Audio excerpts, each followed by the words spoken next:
여러분 안녕하십니까? 인문학TV의 고경입니다. 이 시간에는 여태우 본기에 대한 이야기를 진행해 보도록 하겠습니다. 사마천의 역사서 사기 본기에는 12편의 본기가 기록되어 있습니다. 왕조 체계를 기록한 제왕에 대한 전기적인 기록입니다. 그 구성을 세 개로 나눠 본다면 중국의 고대사, 상고시대인 오제, 그러니까 황제, 전욱, 제국, 요임금, 순임금에 대한 이야기가 적혀 있고요. 또 하나라, 은나라, 주나라의 본기가 적혀 있습니다. 그리고 그 두 번째로 근고사라고 할 수 있는 진나라의 본기, 그 다음에 중국 최초로 통일을 이룬 진시황에 대한 본기, 그리고 황제라고 볼 수는 없지만 항우 본기가 기록되어 있습니다. 그리고 고조 유방에 대한 고조 본기, 그 다음에 오늘 이야기하고자 하는 여태우 본기, 그리고 여태우 다음으로 황제를 이어간 효문 본기, 그 다음에 그 아들 효경제 본기, 효무제 본기까지 이렇게 총 12편의 본기가 있습니다. 이 중에 사실상 항우와 여태우는 제왕은 아니었지만 같은 급수로 사마천은 다루고 있습니다. 여태우 본기 같은 경우는 여태우의 아들인 유영, 그러니까 효혜제가 어린 나이에 황제가 되었고 유약했기 때문에 실질적인 권력 행사를 하지 못했기 때문에 여태우를 실질적인 인물로 보고 평가한 것이라다, 이렇게 볼 수 있을 것 같습니다. 그만큼 사마천은 인물에 대한 관념적인 대상보다는 실질적인 대상을 바라보는 관점에서 역사관을 두고 중요한 인물을 중심에 두고서 역사서를 기록했던 것 같습니다. 그동안 여태우에 대한 평가에 대해서 많은 사학자들은 여태우가 표독하고 또 유씨 천하를 여씨의 천하로 바꾸려고 했다면서 여태우의 간교함을 말하고 있습니다. 그래서 여태우가 악녀였다, 이런 표현들을 많이 쓰고 있는데 과연 여태우가 악녀이었을까? 또 만약에 말 그대로 악녀였다면 그녀가 왜 그렇게 악녀로 돌변했을까? 사실 여태우는 유방이 진나라 말기에 봉기할 때부터, 그러니까 처음부터 악녀는 사실 아니었지만 시간이 지나면서 점차 그녀를 둘러싼 주변 상황들이 그녀를 더욱더 악녀로 변하게 만들지 않았나, 이런 생각을 하게 됩니다. 오늘 여태우의 이 전기를 통해서 한 사람이 평생을 살면서 그가 처한 상황에 따라서 어떻게 사람이 변질되어 가는가 하는 과정을 잘 보여주는 본기라고 생각됩니다.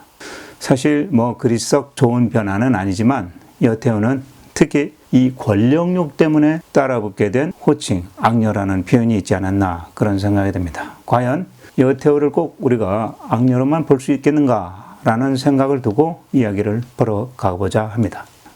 여태우 본기에는 나와 있지 않지만 유방의 여인들, 그러니까 유방과 함께한 그 부인들에 대한 이야기를 먼저 정리하고 지나가야 될 것 같습니다. 자, 먼저 유방의 여자로서 첫 번째 나오는 사람은 조씨입니다. 그리고 두 번째 이제 여태우겠고, 세 번째는 박씨 부인, 그리고 마지막으로 척부인, 이 네 명에 대한 이야기를 먼저 해보도록 하겠습니다. 조씨 부인은 유방이 폐연 지방에 있을 때 처음 만나게 된 여자입니다. 정식 혼인은 한 것 같지가 않고요. 그녀로부터 유방은 아들을 얻게 되었는데 사실상의 맏아들인 거죠. 그 아들은 이름이 유비였고, 나중에 유방이 한 나라를 통일하고 나서 유비는 제 나라의 왕에 이르게 됩니다. 그 다음에 두 번째, 여치, 정부인이죠. 여태우가 사실 이름이 여치였습니다. 이 여치는 유방과는 정식으로 혼인한 정신 부인입니다. 그리고 유방이 초나라와 한나라 대전 때 유방의 아버지 유태공과 함께 유방이 팽성 전투에서 항우에게 패하고 형양성까지 내뺄 때 유태공과 이 부인이었던 여치는 항우의 인질이 되고 맙니다.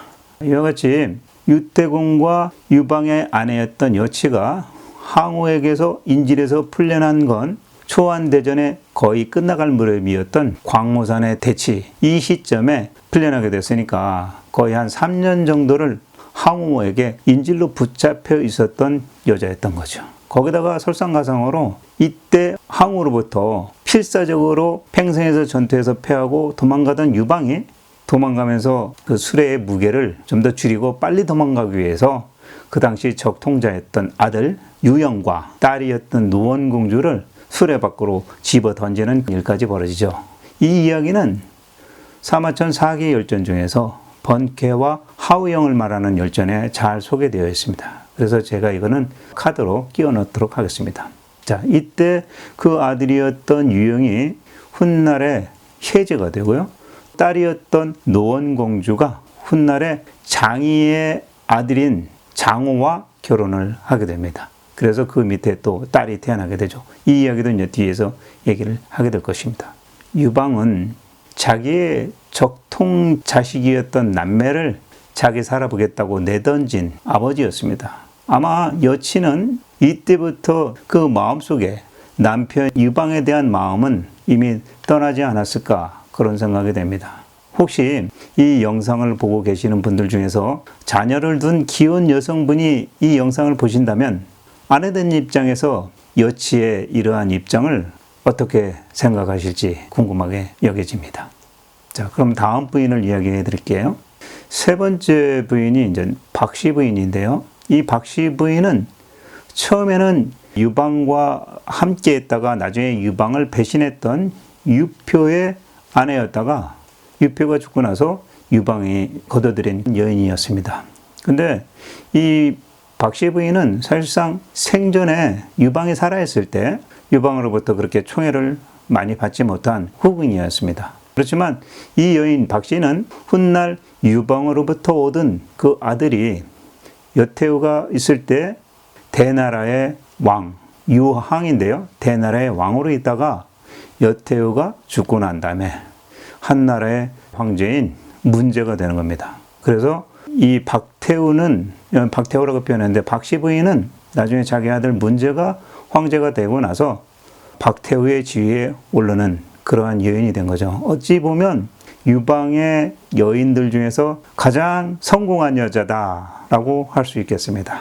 그리고 이제 네 번째가 오늘 이 여태우전에서 자주 등장하게 되는 척부인인데요. 이 척부인은 유방이 살아생전에 가장 사랑했고 가장 아끼던 부인이었습니다. 근데 이 척부인을 통해서는 유방이 아들을 얻게 되는데 여의를 얻게 됩니다. 근데 이 여의는 유방이 죽기 전에 유방이 무척 사랑했기 때문에 조나라, 그러니까 조왕이 됩니다. 그리고 유방이 살아있을 때 기존의 태자였던 여치의 아들 혜제를 폐소자시키고 척부인의 아들인 여의를 태자로 삼으려고 했지만 그 당시 많은 공신들이 폐소자를 반대를 했고 그 중에 가장 반대하고 가장 마음에 부담으로 여겼던 사람이 아마 여치가 아닌가라는 생각이 듭니다. 나중에 이제 끔찍한 여치로부터 여의와 그의 어머니 척부인은 끔찍한 보복을 당하게 되는 거죠.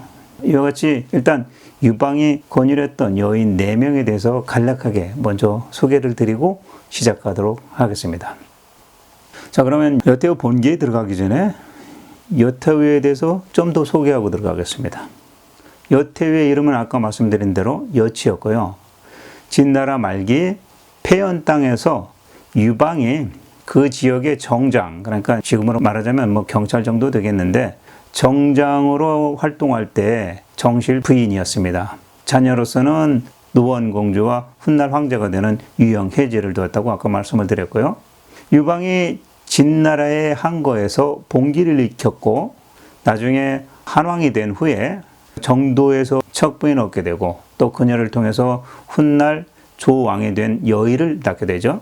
유방이 초나라 황으로 무찌르고 전국을 새롭게 통일시키고 난 다음에 유방은 한나라의 고조 황제가 되고 본처였던 여치는 황후가 됩니다. 이와 같이 황후가 된 여치는 초기에 건국 공신들이었던 예를 들면 팽월과 한신과 같은 이러한 공신들은 앞으로 권력을 유씨가 한나라를 차지하는 데 있어서 커다란 걸림돌이 될 것이다 라고 예견을 해서 이 공신들을 한 명씩 모사하여 죽음에 이르게 합니다. 여기까지 봤을 때 한나라 초기에 황제의 권력을 확실하게 하기 위한 여후의 조력이 있었다라고 우리가 말할 수 있을 것 같습니다.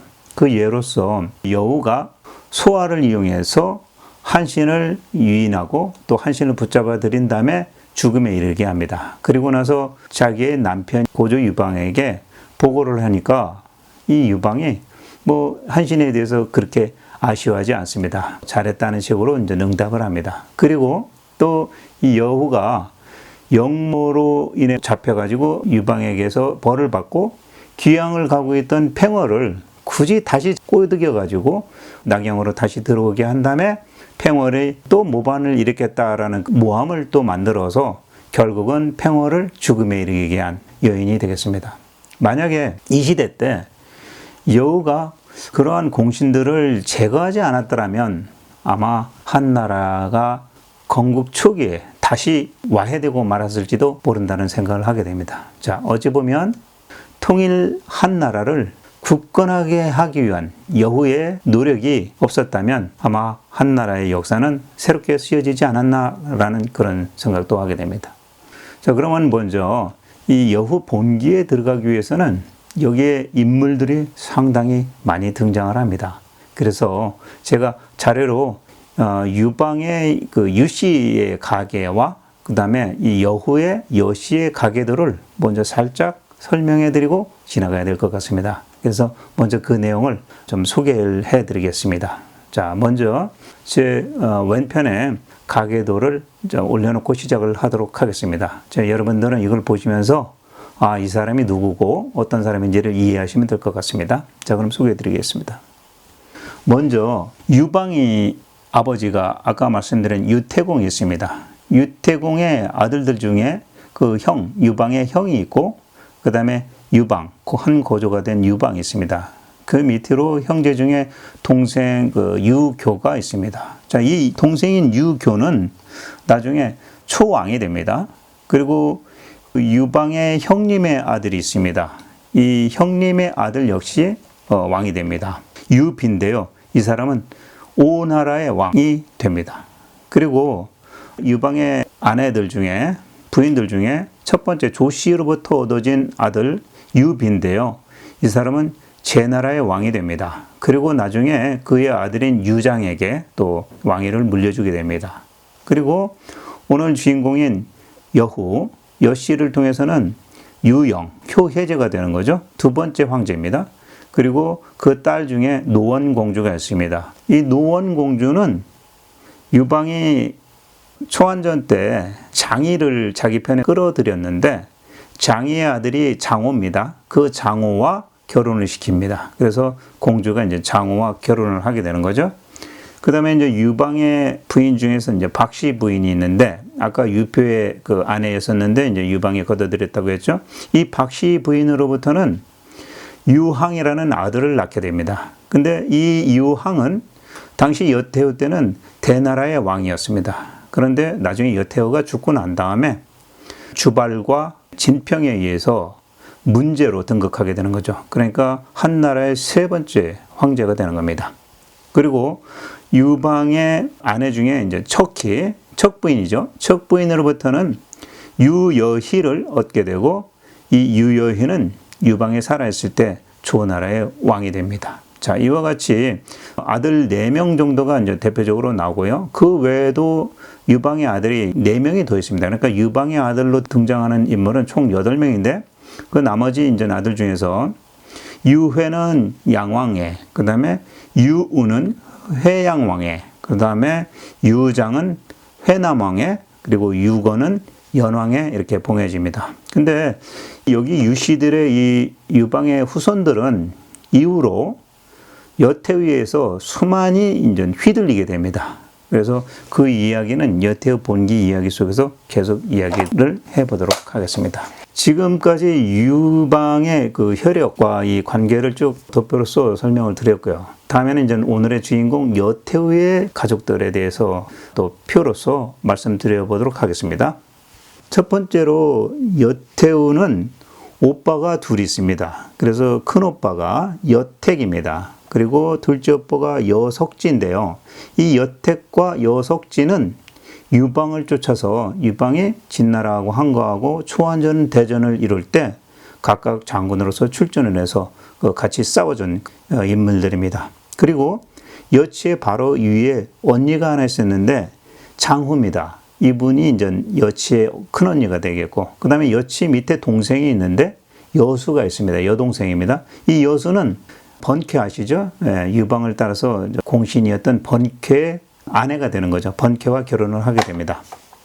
이 큰오빠였던 여택 밑으로는 두 명의 아들이 있습니다. 첫 번째 여태, 그리고 여산입니다. 이 두 사람은 나중에 장군이 됩니다. 그래서 여태우의 이제 명령을 받고 움직이는 그런 인물이 됩니다. 그리고 둘째 오빠였던 여석치로부터는 여종과 여록이라는 또 조카가 둘이 있습니다. 그리고 여동생이었던 여수 밑에는 여평과 여타라는 또 조카가 있습니다. 이와 같이 여태우 주변에 여씨들이 대거 등장을 하게 됩니다. 그래서 여러분들은 이 여태우 본기를 읽으시려면 첫 번째로 여씨 일가의 그 이름들, 형제 관계 이런 것들도 좀 참조를 해 주시면 내용을 이해해 가는데 많은 도움이 될 거라고 생각이 됩니다. 그래서 여러분들한테 먼저 소개를 시켜드렸습니다. 그래서 필요하시면 이 부분은 뭐 좀 요약 정리를 해 두신 다음에 여태우 본기를 읽으면 좋지 않을까 그런 생각이 듭니다.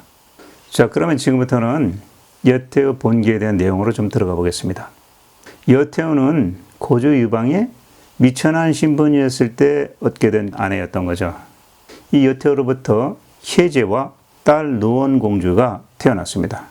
그리고 고조 한나라 유방이 한왕이 된 이후에 다시 정도 지역에서 척 부인을 얻게 되었고, 이 척 부인을 무척 총애하게 됩니다. 척 부인은 후에 아까 말씀드린 조나라의 왕 여의를 낳게 됐고, 이 아들들 혜제와 여의를 좀 비교해 보면 혜제는 좀 어질고 착했던 그런 아들입니다. 하지만 좀 나약했던 것 같고요. 그래서 고조 유방은 자기 아들 혜제, 유영이죠. 유영을 태자로 세워놓고서도 나중에 태자를 폐위해버리고 자기가 사랑했던 척 부인의 소생이었던 여의를 태자로 책봉하려고 합니다. 왜 그렇게 했느냐? 유방에 딱 봤을 때 현재 태자인 유영이 자기를 닮지 않고 척 부인으로 얻어진 여의가 자기를 닮았다고 생각을 했기 때문이었다고 합니다. 자, 그래서 고조의 총애를 받고 있던 척 부인은 항상 유방을 쫓아다니게 되었고, 그때마다 이 척 부인은 자기의 아들 여의를 태자로 씌워달라고 계속해서 요구를 하게 되는 거죠.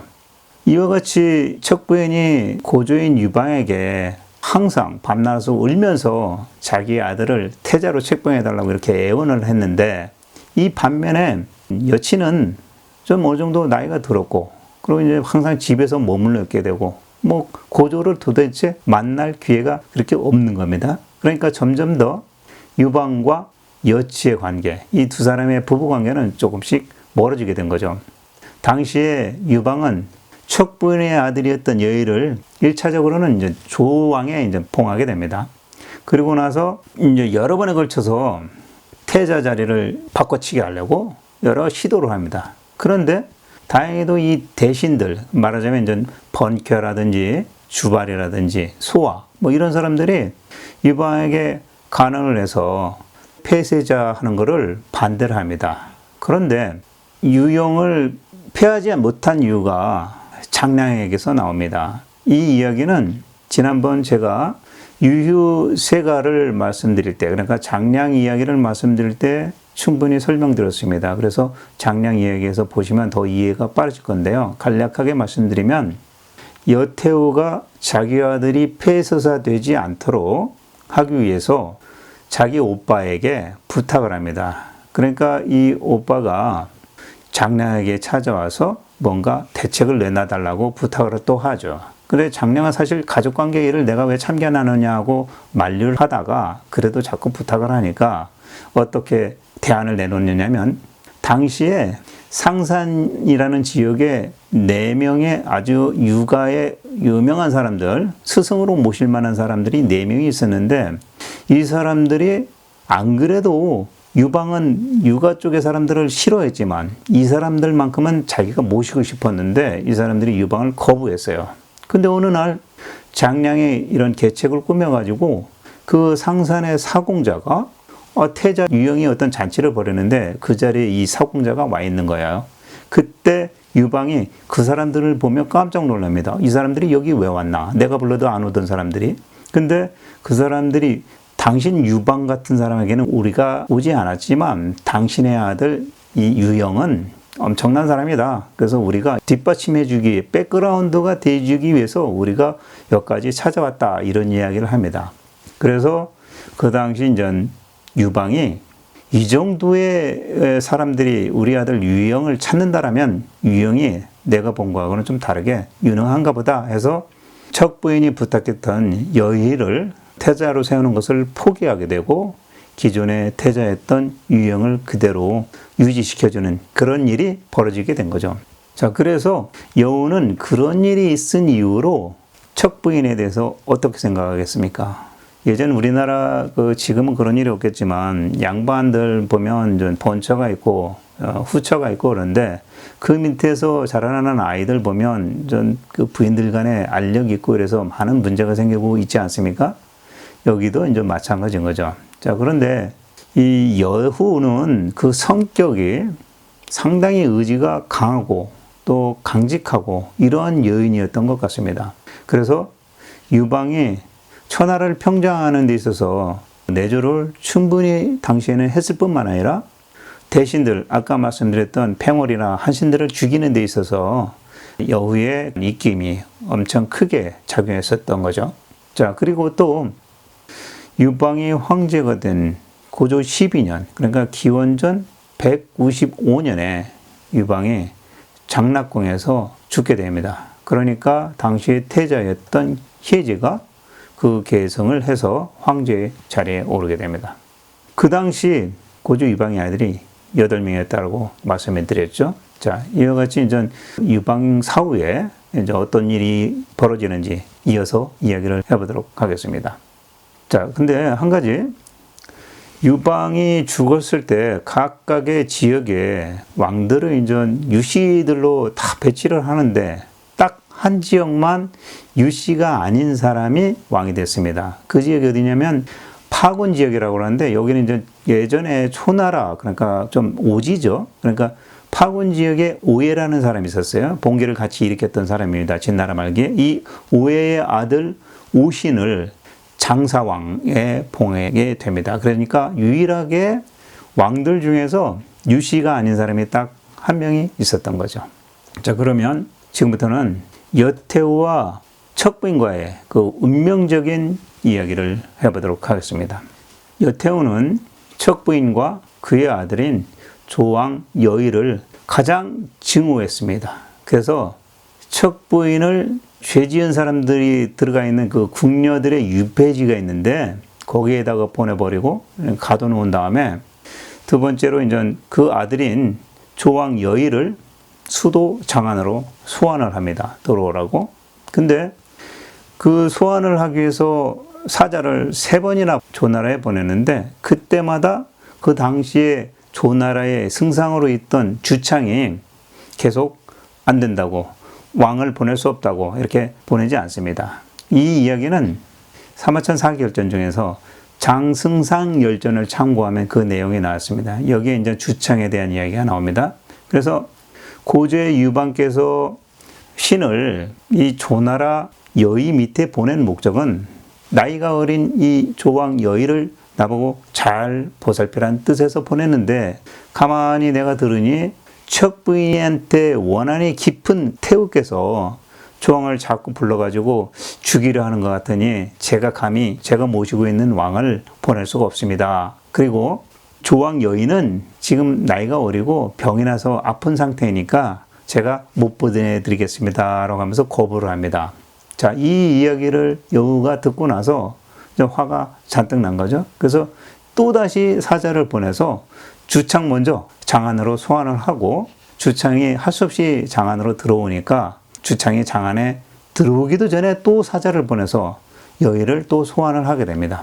결국 여의는 자기의 땅이었던 조나라에서 떠나가지고 장안에 들어오게 되는 거죠.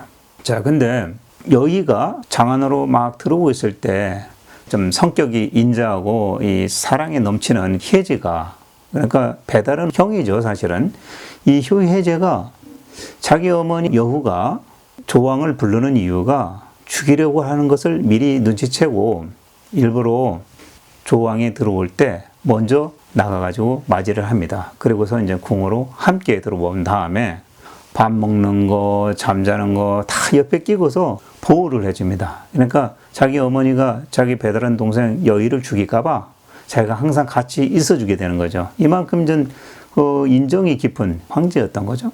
근데 조왕을 죽이려고 생각을 하고 있던 여태호가 자기 아들이 여의를 끼고 있으니까 쉽게 죽이지 못합니다. 그렇지만 이제 기회를 계속 엿보고 있었던 거죠. 근데 마침내 이 혜제가 그해 12월, 그러니까 기원전 194년입니다.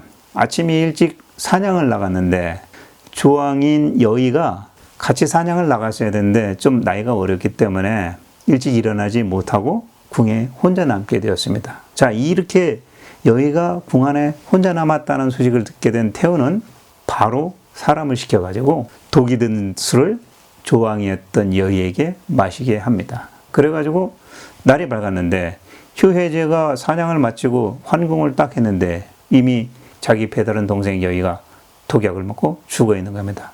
이후에 여태후는 척 부인의 팔, 다리, 사지를 모두 잘라버립니다. 아마 이제 관절까지 자른 것 같아요. 그리고 나서 또 이번에는 척 부인의 눈을 파버립니다. 눈알을 빼버리는 거죠. 그리고 나서 또 척 부인이 말을 하지 못하도록 벙어리를 만들어 버립니다. 그러고 귀에는 소리를 못 듣게 약을 넣어가지고 귀를 멀게 합니다. 그러고 나서 이 척 부인을 여태후가 옛날에 이제 돼지를 화장실에서 키웠는지 몰라도 옛날에 이제 화장실을 변소라고 표현하죠. 이 변소에다가 이제 가두고 거기서 기거하게 합니다. 근데 결국은 척 부인이 죽지는 못하고 살아 있었던 거죠. 자, 그때 여태후는 그와 같이 만들어 놓고 나서 이 척 부인을 뭐라고 불렀냐면 사람돼지다라고 이렇게 불렀답니다. 돼지 취급을 한 거예요. 자, 며칠 후에 이 여후가 자기 아들인 혜제를 불러가지고 아들아, 너 사람돼지 한번 구경해 볼래? 하면서 혜제를 데리고서 여후가 혜제에게 척 부인을 보여주게 됩니다. 그때 처음에는 혜제가 이게 누군지 몰랐어요. 근데 조금 있다가 딱 보니까 이게 척 부인이었다라는 것을 이제 그때서 알게 되었습니다. 그리고 나서 그 끔찍한 장면을 보고 이 혜제는 목 놓아 이제 울기 시작을 했다라고 합니다. 자, 이때부터 충격을 받게 된 혜제는 병이 나버렸습니다. 그래가지고 들어눕게 되는 거죠. 상당한 정신적인 충격을 받아가지고 급격하게 쇠약해지게 된 거죠. 그래서 이 혜제가 병이 나서 이제 뭐 정모를 제대로 보지 못하게 되는 겁니다. 그러니까 혜제는 자기 어머니인 여우에게 자기 사람을 보내서 이렇게 말을 전달합니다. 어머니, 이러한 일이 벌어졌다는 것에 대해서는 도저히 사람이 할 수 있는 짓이 아니다. 내가 어머니의 아들로서 천하를 다스려야 되는 황제인데 면목을 둘 수 없게 되었다. 이런 말을 전달을 합니다. 그리고 나서 그 이후로 이 혜제는 정신줄을 놓게 되고 온종일 술하고 또 여자들에만 빠져가지고 국가의 정사는 돌보지 않은 채로 살다가 병을 얻게 된 거죠. 자, 여기까지가 이제 척 부인이 여태후의 어떤 증오를 받아가지고 죽게 된 이야기였습니다. 자, 그러면 이 다음 이야기로 여태후가 그때부터 이제 혜제가 그 본격적인 권력 행사를 하지 못하니까 이제 여태후가 뭐 대리청정하듯이 권력 행사를 하게 되는데 그 이야기를 하나 한번 해보도록 하겠습니다. 이 이야기는 유방의, 그러니까 여태후의 남편이었던 유방의 형제들, 그리고 이제 유방의 배다른 아들들에 대한 그런 관계에 대한 이야기입니다. 혜제가 황제가 되고 2년 지났을 때 기원전 193년에 있었던 일입니다. 초원왕으로 있는 유교. 자, 이 사람은 혜제의 작은 아버지입니다. 그리고 제도해왕인 유비. 이 사람은 혜제의 배다른 큰형입니다. 자, 이 두 사람에 대한 이야기입니다. 이 두 사람을 장안의 들어오게 합니다. 그러고 나서 어느 날 혜제는 여태우의 면전에서 주연을 베풀고 제도 해양하고 술을 마시게 되었습니다. 혜제는 제나라의 왕이 자기보다 나이가 더 위인 형이기 때문에 예법에 따라 가지고 자기 형 제나라 왕을 상석에 앉히고 자기가 그 밑에 앉았어요. 그러니까 형이니까 위에 앉히고 황제가 밑에 앉은 겁니다. 자, 이러한 것을 보고 여태어가 딱 화가 나버렸습니다. 그래가지고 여태어가 사람을 시켜갖고 이번에 또 독이 든 술을 2잔을 준비시킵니다. 그리고 나서 제왕이 앉아있는 그 면전에 2잔을 딱 갖다 놓게 합니다. 그런데 제나라 왕이 자기 앞에 놓인 술잔을 딱 들고 이제 건배제의를 하는 거죠. 축수를 한다 그러는데 일어나니까 그 맞은편에 앉아있던 혜제도 그 나머지 한 잔을 같이 들고 일어나는 거예요. 그러니까 2잔의 독주를 놨는데 아들마저도 독주로 들어갑니다. 이 모습을 딱 본 여태어가 당장에 쫓아 들어가가지고 술자리를 벅차고 술잔을 엎어버립니다. 혜제가 들고 있던 술잔을 친 거죠. 그러니까 제나라의 왕은 이제 눈치를 챈 겁니다. 야, 이거 어떻게 갑자기 이렇게 술자리를 파토를 내나 싶어가지고 그때 눈치를 채고 자기가 들고 있던 그 독주를 마시지 않고 취한 것처럼 한 다음에 그 잔을 놓고 자리를 이제 떠나버립니다. 그러니까 이제 위기를 모면하게 된 거죠. 제나라의 왕이. 근데 나중에 이 제나라 왕이 그 내막을 사람들한테 딱 물어보니까 그때 그 술잔에 독주였다. 근데 그게 여태우가 제나라 왕을 죽이려고 했던 그러한 것이다 라고 말을 전달을 해줍니다. 그러니까 그 소리를 듣고 이 제나라 왕은 장한 수도를 얼렁 빠져나가서 도망갈 생각을 하는 거죠. 근데 제나라에서 같이 왔던 신하겠죠. 그 사람이 이 제나라 왕한테 이렇게 말을 합니다. 여태우의 마음속에는 오로지 혜제와 노웅주 자기 자식들 둘밖에 생각 안 합니다. 이렇게 얘기를 해요. 그러면서 지금 제왕께서는 제나라 지역에 70여 개의 성을 보유하고 있는데 거기에 비해서 저 여태우의 딸인 노웅공주는 시급으로 제호 3, 4개 정도의 성만 가지고 있을 뿐이니까 이참에 대왕께서 보유하고 있는 그 봉지 중에 몇 군데 이렇게 딱 선택을 해가지고 여태우한테 딱 바치면서 공주한테 전해주십시오. 이렇게 뇌물을 주면 여태우는 틀림없이 기뻐할 것입니다. 그렇게 하는 게 좋겠습니다. 라고 이렇게 제안을 합니다. 그러니까 그때 제나라 왕이 그 말을 듣고 알겠다. 내가 그렇게 하겠다라고서 이제 자기의 땅을 바치겠다는 말을 여태우한테 알려주는 거죠. 그러니까 여태우가 그때 이제 마음이 다시 풀려갖고 이놈이 우리 아들을 해코지하거나 이러지는 않겠구나 싶어가지고 제나라의 왕이 머무는 그 관저에다가 술상을 베풀어주고 또 실컷 술 마시게 한 다음에 그 제나라 왕이 자기 본국으로 돌아가게 이렇게 풀어줬다라고 합니다. 그게 혜제가 자기 형을 잘 깎듯이 모시기 위해서 한 일인데 여태우는 그에 대해서 이제 반역의 의무가 있지 않나 해서 자기 아들 보호 차원에서 그런 일을 벌였던 거죠.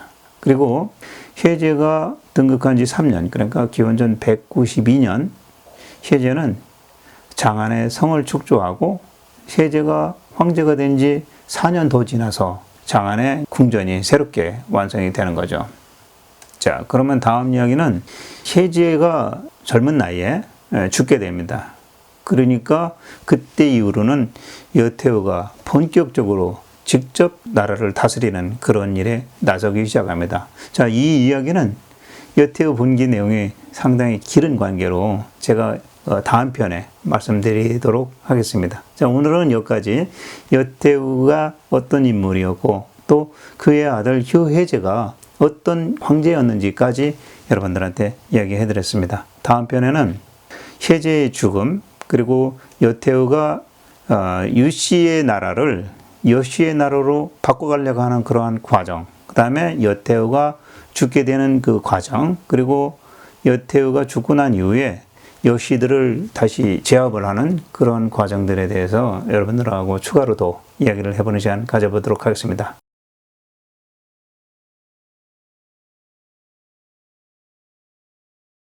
이번 시간에는 한고조 유방의 여인들이라는 제목으로 여태우 본기 1편에 이어서 오늘은 2편으로 올려드리겠습니다. 지난회 1편 이야기를 잠깐 서두에서 전해드리자면 유방의 정식 부인인 여친은 한나라 건국의 간접적인 조력자이면서 동시에 남편인 유방을 위협할 수 있었던 공신들, 그러니까 정적이 될 만한 자들, 예를 들어서 한신과 폐흥 같은 그러한 인물들을 죽인 유방의 아내였던 거죠. 그리고 유방이 황제가 된 다음에 얼마 안 있어 죽게 되자 유방이 가장 사랑했던 척부인과 그녀로부터 태어나게 된 아들 유여의를 살해한 사람입니다.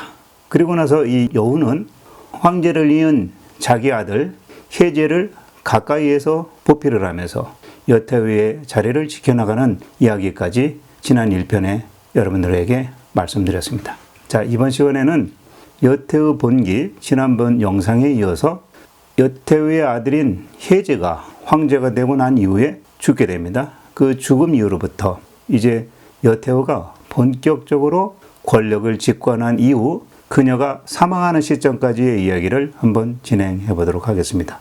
오늘의 이야기 속에서는 여태우가 확실한 자기 후계자가 없는 상태에서 권력을 어떻게든 유지하기 위해서 얼마나 많은 못된 짓을 꾸미게 되는지 그에 대한 이야기가 주 내용이 될 것 같습니다. 오늘 이 시간 우리는 여태우의 모습을 통해서 권력에 한번 맞들인 사람들이 왜 그렇게 권력을 유지하기 위해서 무슨 짓이든 하려고 하는지 알 수 있을 것 같습니다. 자, 이 영상을 보신 여러분은 다음번 선거에서 이제 일하는 일꾼을 잘 가려서 선출하시리라 저는 확신합니다. 자, 그럼 오늘 이야기에 들어가기 전에 이 땅의 지도자 또는 국민의 대표자분들에게 부탁드리고 싶은 것은 권력 중독에 빠지지 말아주셨으면 하는 것입니다. 한번 권력의 힘을 맛본 사람들은 마치 마약에 중독된 것 같아서 치료약이 없다고 봅니다. 권력에 중독된 사람들이 스스로 물러나거나 아니면 국민들로부터 버림받아서 낙선되어야만 마무리된다고 봅니다. 이러한 권력에 중독된 인물을 가려내기 위해서는 투표권을 가진 여러분들이 인문학을 통해서 훌륭한 인재를 알아보는 해안을 갖게 되시기를 바라는 마음에서 여태우 본기 시작해 보도록 하겠습니다. 책 내용으로 들어가서 유방과 여태우 사이에서 태어난 혜제가 황제로 있다가 죽고 나서 여태우가 혼자서 친정을 하는 이야기를 해보도록 하겠습니다. 혜제가 즉위한 지 7년이 지난 기원전 188년 여름에 혜제가 죽습니다. 하지만 이 어머니인 여태우는 자기 아들을 발상을 하면서 곡만 아이고 아이고 할 뿐 전혀 눈물을 흘리지 않습니다. 이때 이 여태우의 모습을 본 시중을 맡고 있었던 장량, 여러분 아시는 유호 장량의 아들, 이 아이들이 15살인데 장벽강이라고 합니다. 이 장벽강이 그 모습을 보고 승상이었던 진평에게 이렇게 묻습니다. 여태우께서 아들이라고는 딱 저 혜제 한 분뿐인데 지금 저 황제께서 승하하셨는데도 태우께서는 곡만하고 눈물을 도통 흘리지 않습니다. 그러니 승상께서는 혹시 그 이유를 아십니까? 딱 이렇게 묻습니다. 그러니까 이 말을 듣고 진평이 오히려 되묻습니다. 그 까닭이 무엇인지 너는 알겠느냐? 라 이렇게 되묻습니다. 그러니까 장벽강이 그에 대한 자기 생각을 이렇게 대답합니다. 그렇게 여태우께서 나오시는 것은 승하하신 황제께서 장성한 아들도 없고 또 여태우께서는 당신 같은 승상을 포함해서 조선의 이런 대신들이 혹시라도 자기를 위협할지 몰라 두려워하기 때문이다. 그러니까 오히려 승상께서 여태우에게 청해서 예를 들면 여태, 그 다음에 뭐 여산, 여록, 이 사람들은 누구냐면 여태우의 이제 조카들입니다. 이런 사람들을 장군으로 임명하셔갖고 군대의 남군 그리고 북군을 거느리게 한 다음에 여씨 집안 사람들을 궁궐로 들어오게 해서 대궐안을 장악하게 한다면 아마 여태우는 안심할 것이다. 그렇게 되면 여기 여러 대신들, 승산을 포함한 당신을 포함해서 여러 대신들도 아마 화를 벗어날 수 있을 것 같습니다. 이렇게 이야기를 합니다. 자, 승상이었던 진평이 장벽강의 이야기대로 그대로 실행을 하니까 그때서 여태우는 아주 만족해하면서 비로소 비통하게 자기 아들이 죽은 이유에 대해서 곡을 하기 시작하고 진정한 슬픔에 빠졌다고 합니다. 자, 여씨 일가의 정권은 이때 이후로 조정을 장악하고 섭정을 하기 시작합니다. 그리고 그에 대한 기념으로서 우리가 보통 지금도 대통령이 당선되고 나면 사면령을 내리죠. 당시에 여태우도 자기가 천하를 딱 휘어잡은 상태에서 천하에 사면령을 내립니다. 그리고 나서 한 달이 지나서 혜제를 안장을 하고 혜제로부터 아직 어린 태자가 있었는데 그 태자에게 일단 이제 제위를 승계해서 일단 황제로 등극은 시킵니다. 자, 근데 여기서 이제 우리가 여태우에 대한 명칭이 이렇게 바뀌어지는 거죠. 처음에는 이름은 여치니까 여치라고 불리다가 그 다음에 유방이 황제가 되고 나서부터는 황후라고 불려지고 또 유방이 죽고 나서 아들인 혜제가 황제가 되었을 때는 여태우라고 부르죠. 그리고 여태우가 죽고 나서 후손들이 황제가 되었을 때 이때부터는 이제 고황후라고 불려지게 되는 거죠. 그러니까 제가 지금부터 뭐 여태우라고 명칭할 때도 있고 고황후라고 명칭할 때도 있습니다. 뭐 똑같은 인물을 두고 하는 말이니까 이해해 주시면 되겠습니다. 고황후 여치가 황제에 버금가는 역할을 하기 시작합니다. 그래서 고황후 원년이라고 표현합니다. 그래서 사마천은 고황후 원년을 기원전 185년으로 기록하고 있습니다. 자, 이때 조정의 모든 명령이라든지 어떤 일들을 여태우의 명예로 이제 전달하기 시작합니다. 그러면서 친정을 시작한 거죠. 여태우는 이때부터 왕 내지는 후를 여씨로 봉할 생각을 갖게 됩니다. 그래서 이 고황후는 조정의 대신들을 일단 소집을 해가지고 여씨들을 제후나 왕으로 봉하는 일에 대해서 서로 의논하도록 이렇게 시킵니다. 그러고 나서 당시의 우승상이었던 왕릉에게 여태우가 직접 왕릉의 의견을 묻습니다. 그러니까 왕릉은 이렇게 대답합니다. 고제께서는, 여기 이제 고제는 유방이죠. 고제께서는 일찍이 말을 한 마리 잡아가지고 그 말에 피를 들고서 여러 신하들을 앞에 두고 유씨가 아닌 자가 왕이 된다면 여기 대신들이 공동으로 해서 그 사람을 쳐라 라고 이렇게 말씀을 하셨습니다. 그런데 지금 여씨를 왕으로 봉하신다면 이와 같은 일은 고조 유방과의 맹약을 어기는 그러한 행위입니다 라고 이렇게 정확한 거부 사유를 말하는 거죠. 왕릉이 약간 고지식한 건지 아니면 눈치코치가 없는 것인지 모르겠지만 일단은 정확한 얘기를 합니다. 여태우가 왕릉의 말을 듣고 일단 기분이 나빠졌어요. 그러더니 이번에는 다시 좌승상이었던 진평과 옆에 있는 강호 주발에게 똑같이 의견을 묻습니다. 그때 이 진평하고 주발은 여태우에게 이렇게 대답합니다.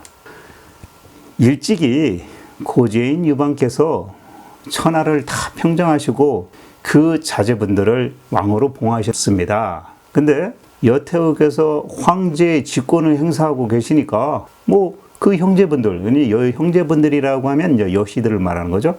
여씨들을 왕이나 후로 봉한다고 해도 내가 볼 때는 별 문제가 될 것 같지 않아 보입니다. 이렇게 얘기를 합니다. 자, 이와 같이 진평하고 주발이 여태우가 듣기 좋은 말을 해주니까 여태우는 기분이 좋아가지고 조정을 일단 나갑니다. 그러니까 그 뒤에 남아있던 왕릉이 진평하고 주발을 바라보고 이렇게 말을 합니다. 아니, 당신들 예전에 고제인 유방과 함께 말의 피를 마시면서 맹세할 때 당신들도 그 자리에 있지 않았었느냐? 근데 이제 와서 고제가 유방께서 떠나시고 또 여태우께서는 자기의 종씨들 여씨들을 왕으로 삼고 후로 봉하려고 하는데 당신들은 오히려 말이야 이 여태우의 사역을 눈감아주려고 뭐 아첨하려고 당초에 당신들의 약속을 이렇게 어깁니까? 그러다가 앞으로 죽고 난 후에 무슨 면목으로 지하에 계신 유방 고제를 만나뵐 수 있겠습니까? 라고 이제 왕릉이 어이없다는 표정으로 진평에게 그리고 주발에게 말을 했던 거죠. 그러니까 진평이 이렇게 얘기합니다. 사실 지금 조정에 대고 정면으로 잘못되었습니다. 뭐 이거 틀린 이야기입니다. 이렇게 하시면 안 됩니다. 하고 그런 말 하는 거는 우리가 당신만 못하지만 지금 사직을 일단 보존해야 되고 또 일단 유씨의 이 후손들을 일단 안정시키는 그러한 일은 당신 왕릉이 우리만 못한 것 같다. 그러니까 현실을 좀 직시해라 이런 말을 한 거죠. 한마디로 말하면 당장의 이 진평하고 이 주발이 행동한 것들이 정의롭지는 못하지만 먼 미래를 내다볼 줄 알아야 된다. 이런 말을 왕릉에게 한 거죠. 그러니까 이 말을 듣고 왕릉은 더 이상 할 말을 잃어버리고 아예 나가버립니다. 그리고 나서 한참 뒤에 여태우는 이 왕릉이 좀 밉잖아요. 자기를 이제 거부했으니까. 그러니까 우승장 자리에서 이제 파면을 시키고 당시에 이제 그 황제의 태부, 그러니까 황제를 가리키는 사람, 그 사람으로 임명을 해서 왕릉의 힘을 쫙 빼버립니다. 자, 그렇게 되니까 왕릉은 자기가 좌천된 걸 알잖아요. 그러니까 몸이 아프다는 핑계를 대고 사직서를 냈고 고향으로 돌아가 버립니다. 여태우는 그러고 나서 좌승상이었던 진평을 이제 우승상으로 승진 발령하고 또 당시 여태우를 예전부터 고향에서부터 많이 따랐던 심의기를 좌승상에 임명을 합니다. 그런 이 심의가 누구냐면 사실은 여태우와 유방의 아버지 유태공을 잘 모셨던 가신이었습니다. 근데 이 사람이 여태우한테 잘 보였는지 이제 특별 승진을 해서 좌승상까지 다른 거죠. 근데 이 심의기는 좌승상인데도 불구하고 정무는 처리하지 않고 궁궐안에 살림을 관장하는 낭중령의 일을 합니다. 그러면서 궁중의 일을 이제 처리를 하는 겁니다. 그래서 이 심의기는 항상 여태우 가까이에 머물러 있었고 또 여태우의 아주 특별한 총애와 신임을 받은 사람입니다. 그러다 보니까 공경 대신들이라고 하죠. 이제 그 나라의 일을 보는 신하들이 정무를 처리할 때 오히려 반드시 심의기에게 일단 보고하고 심의기가 오케이 해야 통과되는 그런 상황이 벌어진 겁니다. 그리고 여태우는 자기의 조카, 그러니까 여태우가 오빠가 둘이 있었는데 그 밑으로 이제 조카들이 여럿이 있었습니다. 그 중에 조카 여태의 아버지, 그러니까 여태우의 오빠죠. 여택을 이미 죽었지만 왕으로 초전하고 또 이거를 계기로 해가지고 여씨 일가들을 왕으로 분봉하는, 왕으로 이제 나눠주는 발판으로 삼아가지고 이제 여씨들을 키우기 시작합니다. 자, 그러면 지금부터는 여태우가 여씨 일가들을 대거 등용하는 거, 그러니까 왕 또는 후에 이제 봉하게 되고 또 이 여씨 일가 및 여씨를 도왔던 그런 여러 인물들이 있지 않습니까? 이런 사람들을 등용을 하고 또 혜제의 자식들이 또 있죠. 그러니까 여태우 입장에서는 자기의 손자들입니다. 이 손자들을 왕 내지는 후로 쭉 배치를 합니다. 그 이야기를 좀 해보겠습니다.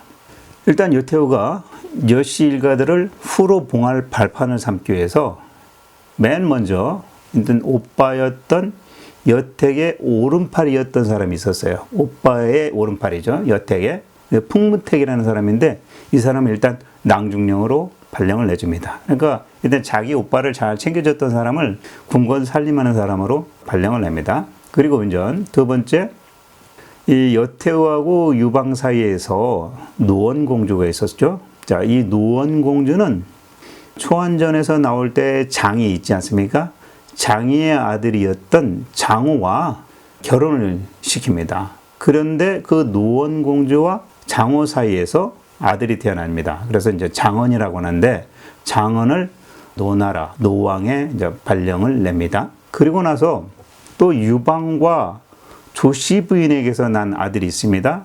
그 제도예왕이라고 하는데 유비입니다. 이 유비의 또 아들이 있어요. 그 아들이 이제 유장이라고 하는데 이 유장을 일단 후에 봉하고 그 유장에게 자기 조카인 여록의 딸을 그 유장에게 출가시킵니다. 그러니까 이제 여씨 집안의 딸들을 유씨 집안의 왕자들에게 내지는 이제 제후의 후손들한테 결혼을 시켜서 혼인 관계를 맺게 되는 거죠. 그리고 여씨의 후손들, 말하자면 혜제의 후궁으로부터 얻은 아들들이 있지 않습니까? 여러 아들들이 있죠. 그러한 왕자들을 이제 각 지역의 후로 이렇게 봉하게 됩니다. 그리고 여태우는 다시 궁궐의 대신들에게 여씨 일가들을 제후의 왕으로 봉하겠다는 것을 주청하도록 넌지시 암시를 합니다. 자기 입으로 말하기는 뭐한 거죠. 그러니까 신하들이 요구하는 것처럼 해가지고 압력을 넣는 거죠. 그러니까 조정의 대신들이 여태후의 조카였던 여태를 여왕으로 책봉해야 한다고 이제 상주를 합니다. 그러니까 여태후가 모르는 척하면서 이제 허락을 합니다. 그리고 나서 옛날에 자기를 잃었던 그 여태후의 큰 조카가 있었는데 그 큰 조카가 사고를 쳐가지고 후의 자리를 잃게 되었는데 그 바로 그 큰 조카의 동생이었던 여록에게 그 후를 이어가게 합니다. 자, 이와 같이 이제 여태후는 본격적으로 여씨의 그 후손들을 각 후에 배치하는 거죠. 자, 이렇게 1년이 고왕후 원년이 지나갑니다. 자, 그러면 이제 혜제가 죽고 난 다음에 황제의 끈을 잇기 위해서 여태후가 작업을 벌입니다. 여태후 고왕후 4년째 벌어진 일입니다. 이 이야기를 또 해보겠습니다. 처음에 혜제가 죽었을 때 아버지 혜지를 이어서 태제가 있었습니다. 근데 이 어린 아들이 황제가 됩니다. 자, 이 아이에 대한 이야기를 해보겠습니다. 자기 아버지 혜제가 죽고 나서 황제가 된 이 아들이 사실은 혜제로부터 얻어진 정실아들이 아니었습니다.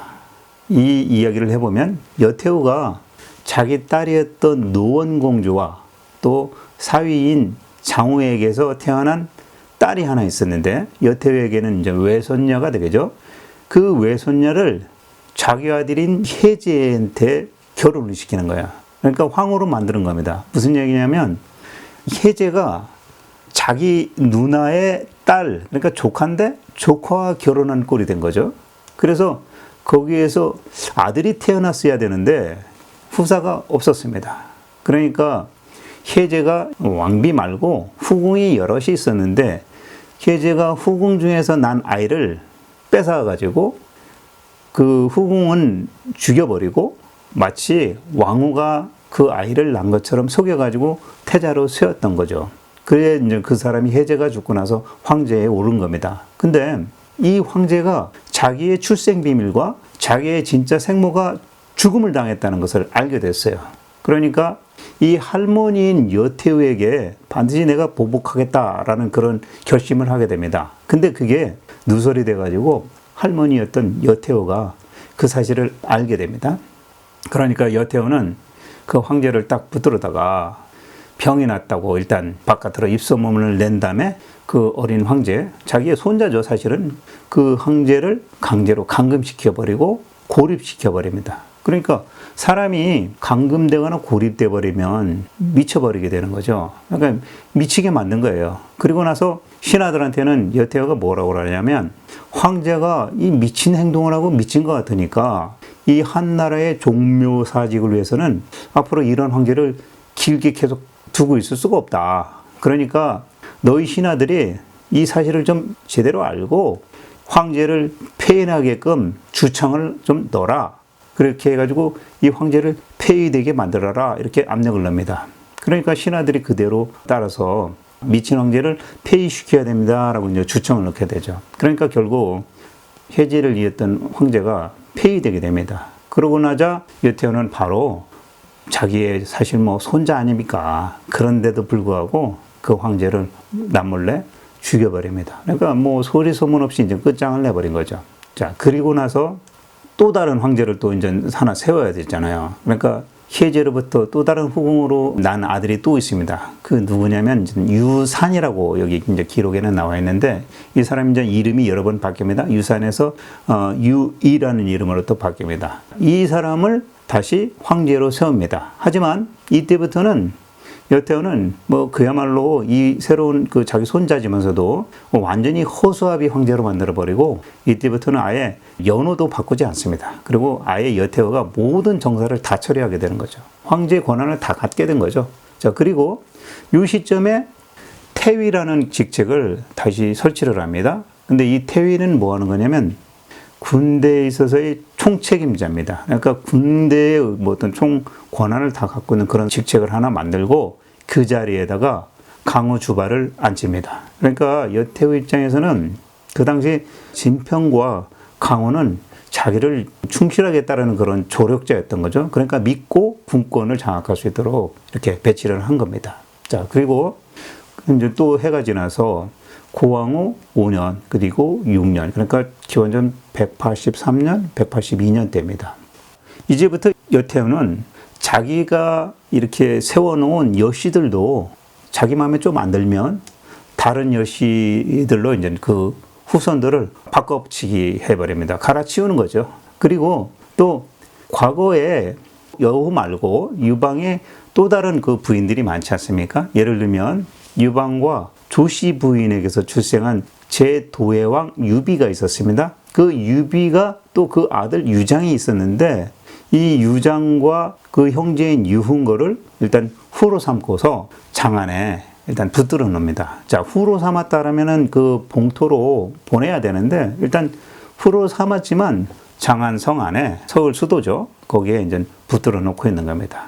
그리고 유씨를 갖고 있는 왕이나 제후에게는 여씨의 딸들을 시집을 보내고 또 여씨의 아들들은 왕 또는 후에 이렇게 봉합니다. 그러니까 여씨와 유씨들을 막 섞어버려서 여씨를 키우고 유씨를 죽이는 일을 한 거죠. 자, 그래서 여태우는 자기의 남편이었던 유방의 배다른 자식들을 한 명씩 제거하기 시작합니다. 희한하게 이 사마천사기의 여태우 본기를 읽다 보면 조왕만 되면, 그러니까 조나라의 왕만 되면 죽어나가는 그런 처지가 됩니다. 그 이야기를 지금부터 할 텐데요. 이 유방의 배다른 자식들입니다. 첫 번째로 지난 1편에서 첫 부인의 아들이었던 유여이가 조나라의 왕으로 있다가 여태우한테 불려와서 독약을 먹고 죽게 되는 이야기를 하지 않았습니까? 자, 이번째 이제 고황후가 또 유방의 다른 자식들을 이제 죽이기 시작합니다. 자, 그 얘기를 해보겠습니다. 여태우가 황후가 되고서 고황후가 되고서 7년째입니다. 여태우는 회양왕으로 있다가 독살당한 유여이의 후임으로 조왕이 된 유방의 또 다른 아들 유를 불러들여 가지고 여씨의 딸을 왕비로 맡게 합니다. 그러니까 그 여씨들의 딸을 유방의 다른 배다른 아들이죠. 유를 장가들게 한 거예요. 근데 요 유는 그 여씨로 온 그 여자와 결혼을 했지만 청해하지 않고 다른 애첩들을 더 좋아하게 됩니다. 그러니까 이 여씨로 시집 온 이 왕비가 질투를 하게 되고 결국은 화가 나니까 여태우한테 달려가서 자기 남편 유가 여씨가 어떻게 왕에 보내줄 수 있어? 여태우가 죽고 나면 내가 반드시 여씨들 다 쓸어버리겠다 라고 말을 했다면서 반역을 한다고 여태우한테 일러바칩니다. 자, 이 말을 듣고서 여태우는 열이 받죠. 그래서 일단 조왕을 소환합니다. 그리고 가둬버린 거죠. 그러고 나서 음식도 주지 못하게 하고 쫄쫄 굶게 하니까 조왕이었던 유가 결국 굶어 죽습니다. 자, 왕이었는데도 불구하고 이 굶어 죽은 유를 여태우는 왕이었으니까 그래도 죽었으면 장례 절차 좀 잘해야 되는데 아주 이제 일반 평민들이나 치르는 그런 장례 절차를 따르게 해가지고 그것도 장안성 밖에 그 평민들이 이제 죽으면 그 묻는 그런 묘역에다 묻게 해버립니다. 그리고 며칠이 지났는데 개기일식이 일어난 거예요. 그러니까 하늘에 있는 태양을 달이 가린 거죠. 그러니까 갑자기 대낮인데도 이제 어두워졌습니다. 그러니까 여태우가 그때 그 느낌을 일단 불쾌하게 느끼고서 마음이 답답해지니까 여태우가 자기 곁에 있는 사람들에게 이런 말을 합니다. 야, 이런 일이 혹시 나 때문에 벌어지는 건가? 라고 이렇게 여태우가 불안해합니다. 몰래 나쁜 짓을 하면 도둑놈이 재발절인 것처럼 마음이 불안한 거죠. 그러니까 여태우도 자기가 저지른 죄에 대해서 자기가 스스로 알기는 아는 모양입니다. 그래서 이번에는 또 조왕 자리에 양왕이었던 유방의 또 다른 아들 유회가 있는데 이 유회를 조왕으로 봉합니다. 그리고 그 유회가 있던 양왕의 자리에는 여태우의 조카였던 여산을 갖다 이제 양왕에 앉히는 거예요. 그러나 이 여산은 본국의 양왕에 가지 않고 그냥 이 장안 조정 안에 남아가지고 황제를 이제 가리키는 태부를 견임하도록 합니다. 그러니까 자기의 여씨 조카들을 왕이나 제후에 봉해놓고 그 임지에 가지 않고 그냥 장 안에 있게 만든 거죠.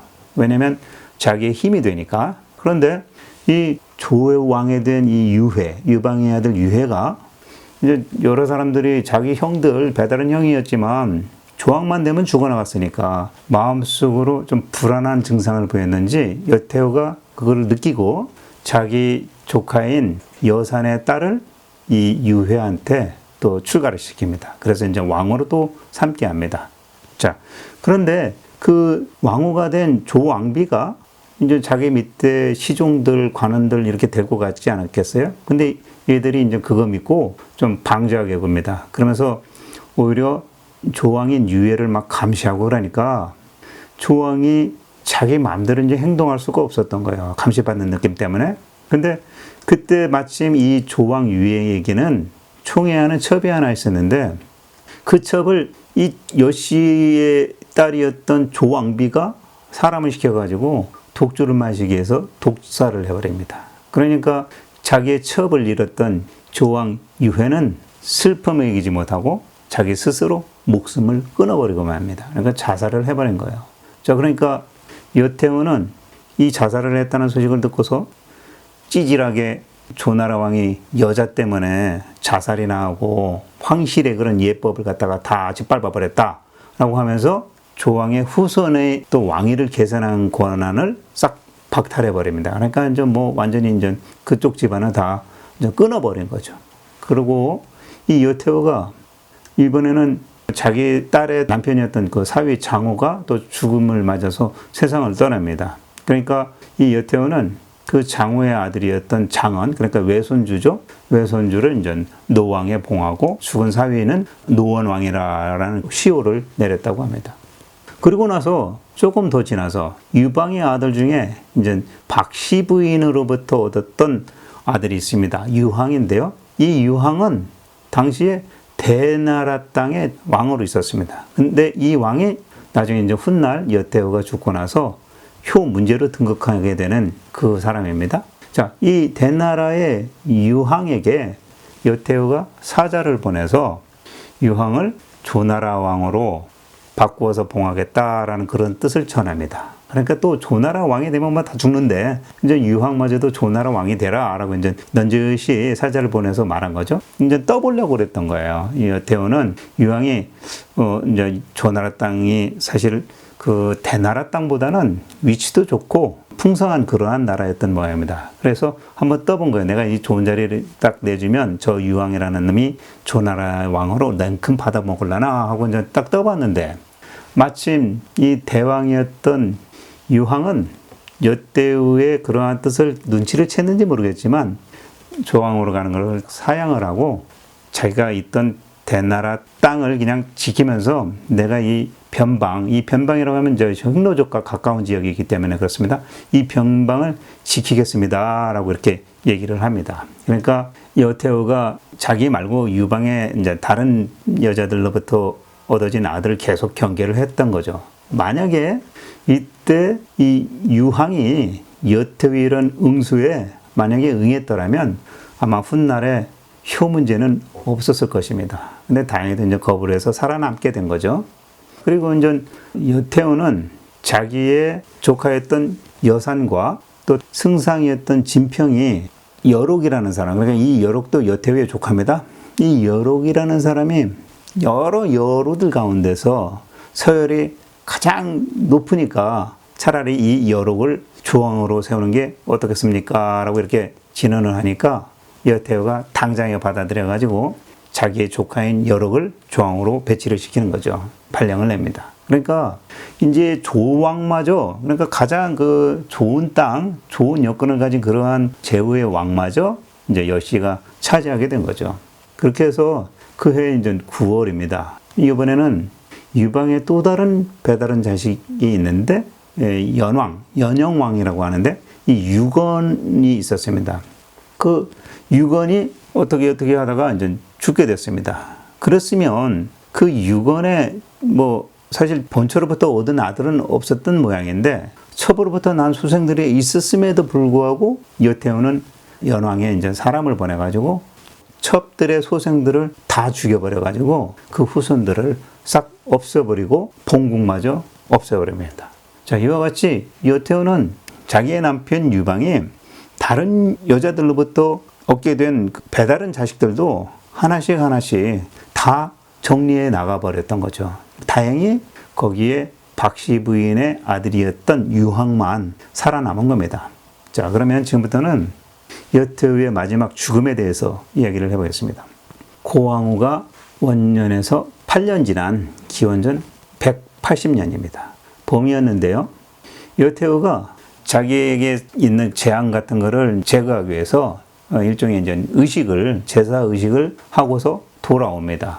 근데 돌아오는 길에 개처럼 생겼다는 짐승이라고 표현을 하고 있는데, 그러한 짐승이 느닷없이 나타나가지고 이 여태우의 겨드랑이를 툭 치고는 호련히 사라져 버립니다. 여태우가 이 일을 이상하게 여기고서 점을 봤어요. 그랬더니 그러한 일은 예전에 여태우가 첫 부인의 아들 유여이를 독사를 시켰잖아요. 근데 그 유여이가 귀신이 되어가지고 여태우한테 재앙을 내리는 것이다, 이렇게 얘기를 합니다. 그러니까 여태우가 불안해진 거예요. 그러면서 그 후부터 동물이 스쳐지는 그 겨드랑이에 통증이 오기 시작하더니 한참 뒤에 이제 병에 걸려버리게 됩니다. 자, 그리고 봄에 그런 일이 있었는데 이제 여름이 되어가지고 병이 더 악화돼가지고 여태우는 자기가 이제 죽을 수도 있다라는 것을 느낀 거예요. 그러니까 여태우가 자기 조카였던 조나라로 발령받은 여록을 일단 상장군에 임명을 합니다. 그러고 나서 이제 북군을 지휘하도록 하는 거예요. 그러니까 장군에 임명을 하고 군사력을 지휘하도록 이제 배치를 합니다. 그리고 이번에 또 여산, 그러니까 여태의 또 다른 조카 여왕으로 임명되어 있는 여산에게는 남군을 통솔하도록 합니다. 그러니까 만약을 대비해 가지고 군대부터 장악하게 하는 것이죠. 그리고 나서 이 여태우는 자기 조카인 여산과 여록을 불러놓고 이렇게 당부의 말을 합니다. 뭐라고 그러냐면, 예전에 그 고제께서, 그러니까 자기 남편 유방이죠. 고제께서 천하를 탁 평정하신 후에 여러 대신들을 모아놓고 약속하기를, 만약에 유씨가 아닌 자가 제후가 된다면 여러분들 모두가 함께 그 사람을 토벌해야 된다라고 이렇게 말씀했었다. 그런데 지금 우리 여씨들이 제후도 되고 왕도 되고 이렇게 했으니 아마 내가 죽고 나면 조정 대신들이 틀림없이 마음속으로 불평을 하고 있을 것이고, 내가 죽고 나면 현재 황제의 나이도 아주 어리고 그러니까 이 대신들이 아마 난을 일으킬지도 모른다. 그러니 너희들이 군사, 그러니까 병권을 장악해가지고 일단은 황궁을 지켜라. 군사력을 다 장악하기 전에는 내가 죽더라도 내 장례를 치르지 마라. 그냥 냅둬라. 그리고 그렇게 해야만이 다른 사람들한테 너희들이 제압당하지 않는다. 꼭 이렇게 해라. 라고 하면서 부탁을 합니다. 이런 말을 여태우가 자기 조카들한테 남기고 나서 얼마 안 있어가지고 결국 여태우는 세상을 떠납니다. 그런데 이 여태우가 죽기 전에 또 조서를 남겼다고 합니다. 근데 그 조서에는 이렇게 글을 남겼습니다. 제후들과 왕들에게는 황금 1,000근을 주고 관리들에게는 그 등급에 따라서 황금을 이러이러한 식으로 나눠줘라. 이렇게 이제 얘기를 또 하고, 자기 조카 여산을 상국에 임명을 하고 여록의 딸을 황후로 삼게 해라. 이렇게까지 그 조서를 내렸다고 합니다. 그러니까 여태우는 죽는 그날까지도 오로지 여씨, 그러니까 여씨만을 생각하고 여씨의 어떤 장악력을 키우기 위한 그런 고민을 하고 죽은 거죠. 자, 이와 같이 여태우가 죽고 나서 장례가 딱 끝나고 좌성상이었던 심익이는 이번에는 그 당시 그래도 황제가 있었으니까 황제를 가리키는 태부가 됩니다. 자, 이와 같이 여태우가 자기의 권력을 자기 여씨들을 위해서 집중하다가 결국은 죽었습니다. 여태우가 죽는 십장까지 오늘 말씀드려 봤습니다. 자, 근데 이 여태우 본기를 쓴 태사공은 이렇게 얘기합니다. 혜제하고 여태우가 집권하는 시절이 되어서 한나라의 백성들은 전국시대의 그 전쟁통, 그런 고통에서 벗어나가지고 사실은 태평한 시절을 보냈었다. 뭐냐면 군주와 관리들이 모두 지쳐가지고 이제는 좀 쉬자, 뭐 이런 주의였다고 볼 수 있는 거죠. 그래서 혜제와 여태우 시절, 조정 안에 궁궐 안에서는 여시 일가가 무슨 일을 벌이더라도 일단 궁궐 밖의 일에 대해서는 팔짱 끼고 아무 일도 하지 않았다. 그만큼 천하는 편안했다. 이렇게 기록을 하고 있습니다. 그러니까 권력 다툼을 하고 있는 궁궐 안의 문제지 백성들하고는 별로 그렇게 관련이 없는 그러한 일이었다. 오히려 백성들은 그때 더 편안했다라고 얘기를 하고 있습니다. 그러면서 당시에는 형벌 같은 것도 강하게 하지 않았기 때문에 오히려 죄를 짓는 사람들도 더 드물었고 오로지 백성들은 그냥 자기가 하고 있는 농사에만 전념하면 되는 그런 태평한 시절이었다라고 사마천은 기록하고 있습니다. 여기까지 여태여 번기, 그중에 여태여가 죽는 시점까지 말씀을 드려봤습니다. 우리는 이와 같이 여태여 번기를 통해서 권력에 대한 그 욕심, 그 끝은 어딘가에 대한 사례를 보여주는 것 같습니다. 지금 현재 권력과 권한, 힘을 갖고 있는 분들에게 여태여 번기는 이런 메시지를 던져주고 있는 것 같습니다. 권력을 갖고 계신 여러분, 당신께서는 이 세상을 어떻게 살다가 그 권력을 어떻게 이용을 하고 세상을 떠난 후에 그대의 후손들이 그대에 대해서 어떻게 평가하기를 바라고 있는가요? 라고 말씀드리고 싶습니다. 다음 편에는 여태여 번기 마지막으로서 여태여가 죽고 난 다음에 여시 일가들을 몰아내는 유씨들과 또 대신들, 그리고 여기에 이제 자주 등장하고 있는 진평과 주발의 그러한 활약을 이야기해 보도록 하겠습니다.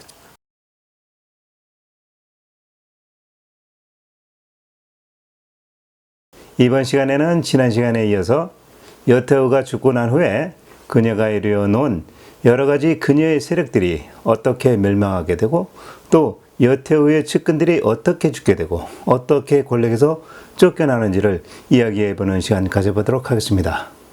오늘 이 시간의 주요 내용을 먼저 말씀드린다면 이번 내용에서 배울 수 있는 점은 여태여처럼 권력을 억지로 차지하려는 사람들, 그런 사람들의 최후가 어떻게 결론이 나는지에 대한 역사적 교훈을 던져주는 것 같습니다. 정상적인 방법이 아닌 억지로서 이뤄내려는 그러한 것들은 결국 무너지기 마련인 것입니다.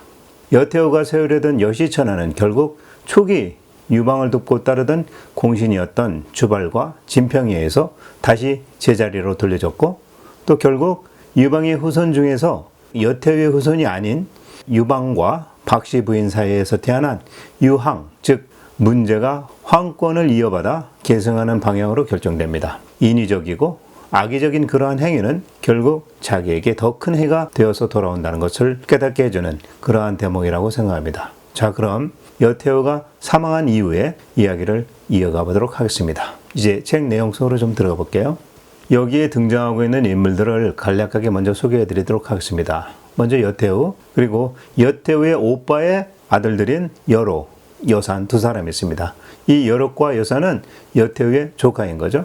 그리고 유방의 손자인 제나라의 왕으로 있던 유양, 그리고 그 유양의 동생 유장, 유흥거, 이 삼형제가 나옵니다. 그리고 유방이 함께 했었던 그 공신들, 그 중에서 태위로 있는 주발, 그리고 승상으로 있는 진평, 그 다음에 장군으로 있었던 관영, 그 다음에 여기에 등장하는 인물 중에는 예전에 유방이 한참 초원전을 치를 때 한신 때문에 제나라에 갔다가 삶아 죽게 된 여기기라는 사람이 있습니다. 이 여기기의 동생인 역상의 아들 역기라는 사람이 등장을 하고요. 그 다음에 유방의 공신 중에서 조참의 아들이었던 조줄, 조굴이라고도 하고 조줄이라고도 합니다. 이 사람이 등장을 하고 마지막으로 대나라의 왕이었던 유방의 아들 유황, 문제로 등극하는 유황이 등장을 잠깐 마지막에 합니다.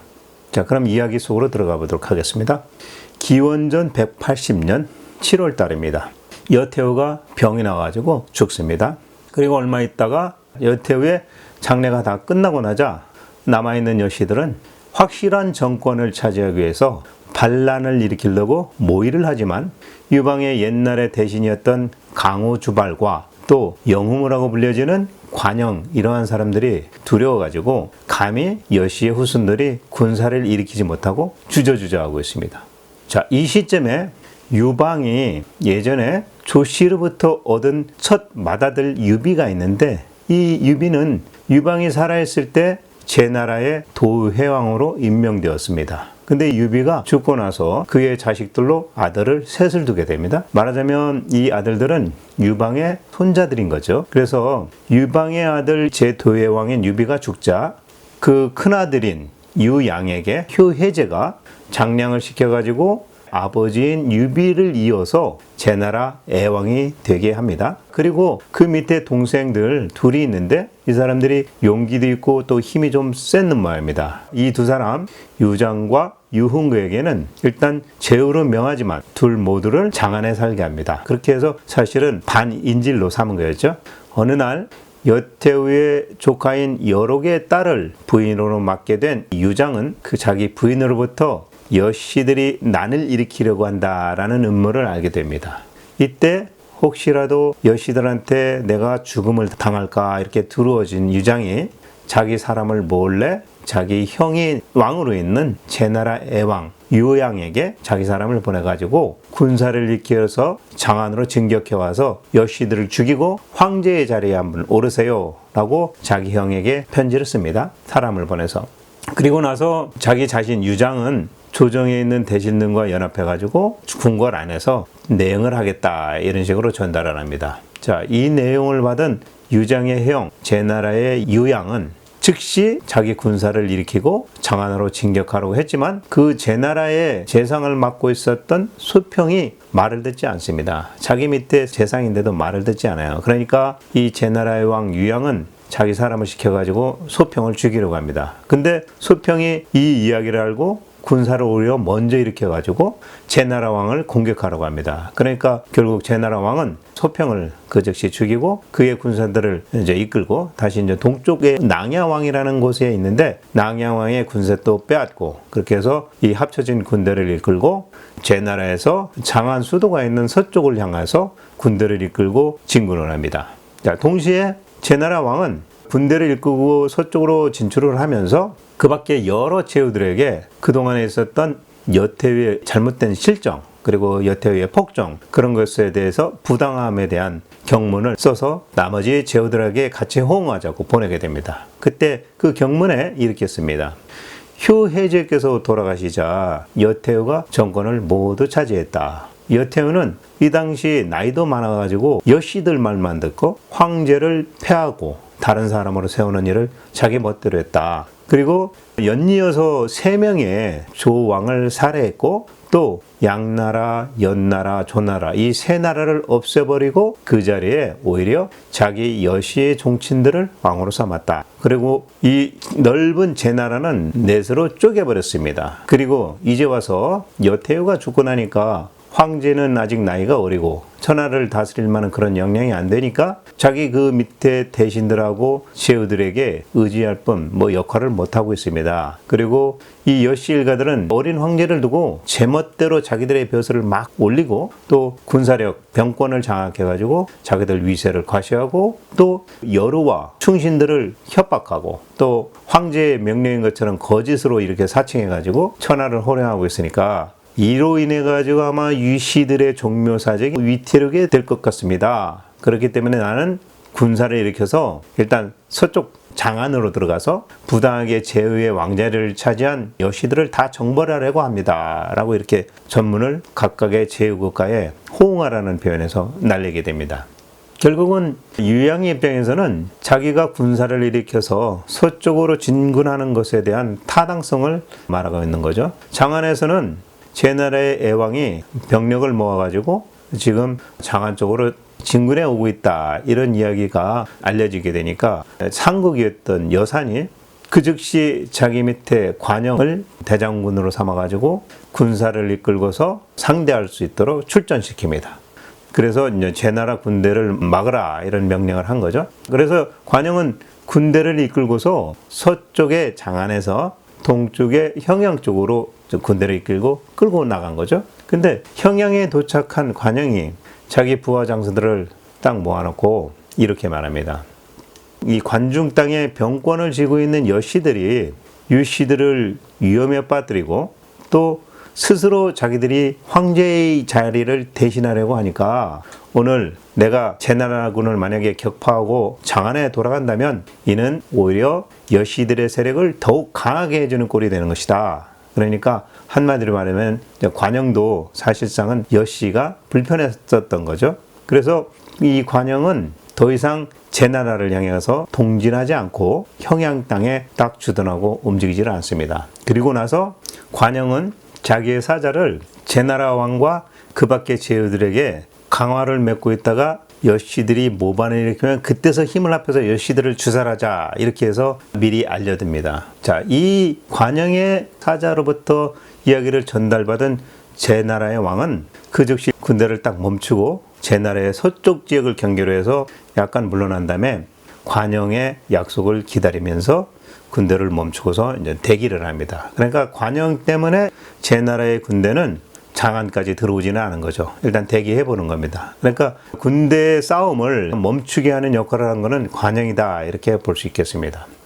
이 여태우의 조카 여록과 여사는 관중에서 자기들이 난을 일으키려고 했지만 장안 안에는 옛날 유방의 충신들인 강우주발, 그 다음에 유방의 손잡벌 되는 유장이 딱 존재하고 있으니까 약간 껄끄러웠던 거죠. 그리고 또 바깥으로는 제나라 그리고 초나라 이 두 나라가 사실은 두려웠던 거예요. 또 관영이 자기가 보냈지만서도 혹시라도 자기들을 배반하지 않을까라는 이런 의심 때문에 일단 관영의 군사들하고 제나라의 군사들이 싸울 때까지 조금 더 기다려보기로 이렇게 잠정 결정을 하고 모반을 즉시 결행하지 못합니다.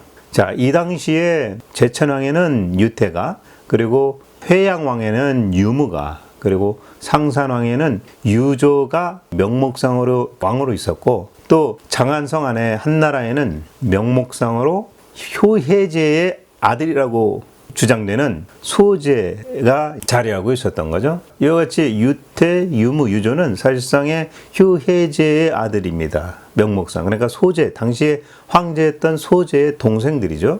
그리고 노원왕에는 노원공주의 아들인 장원이 그 당시에 왕으로 있었죠.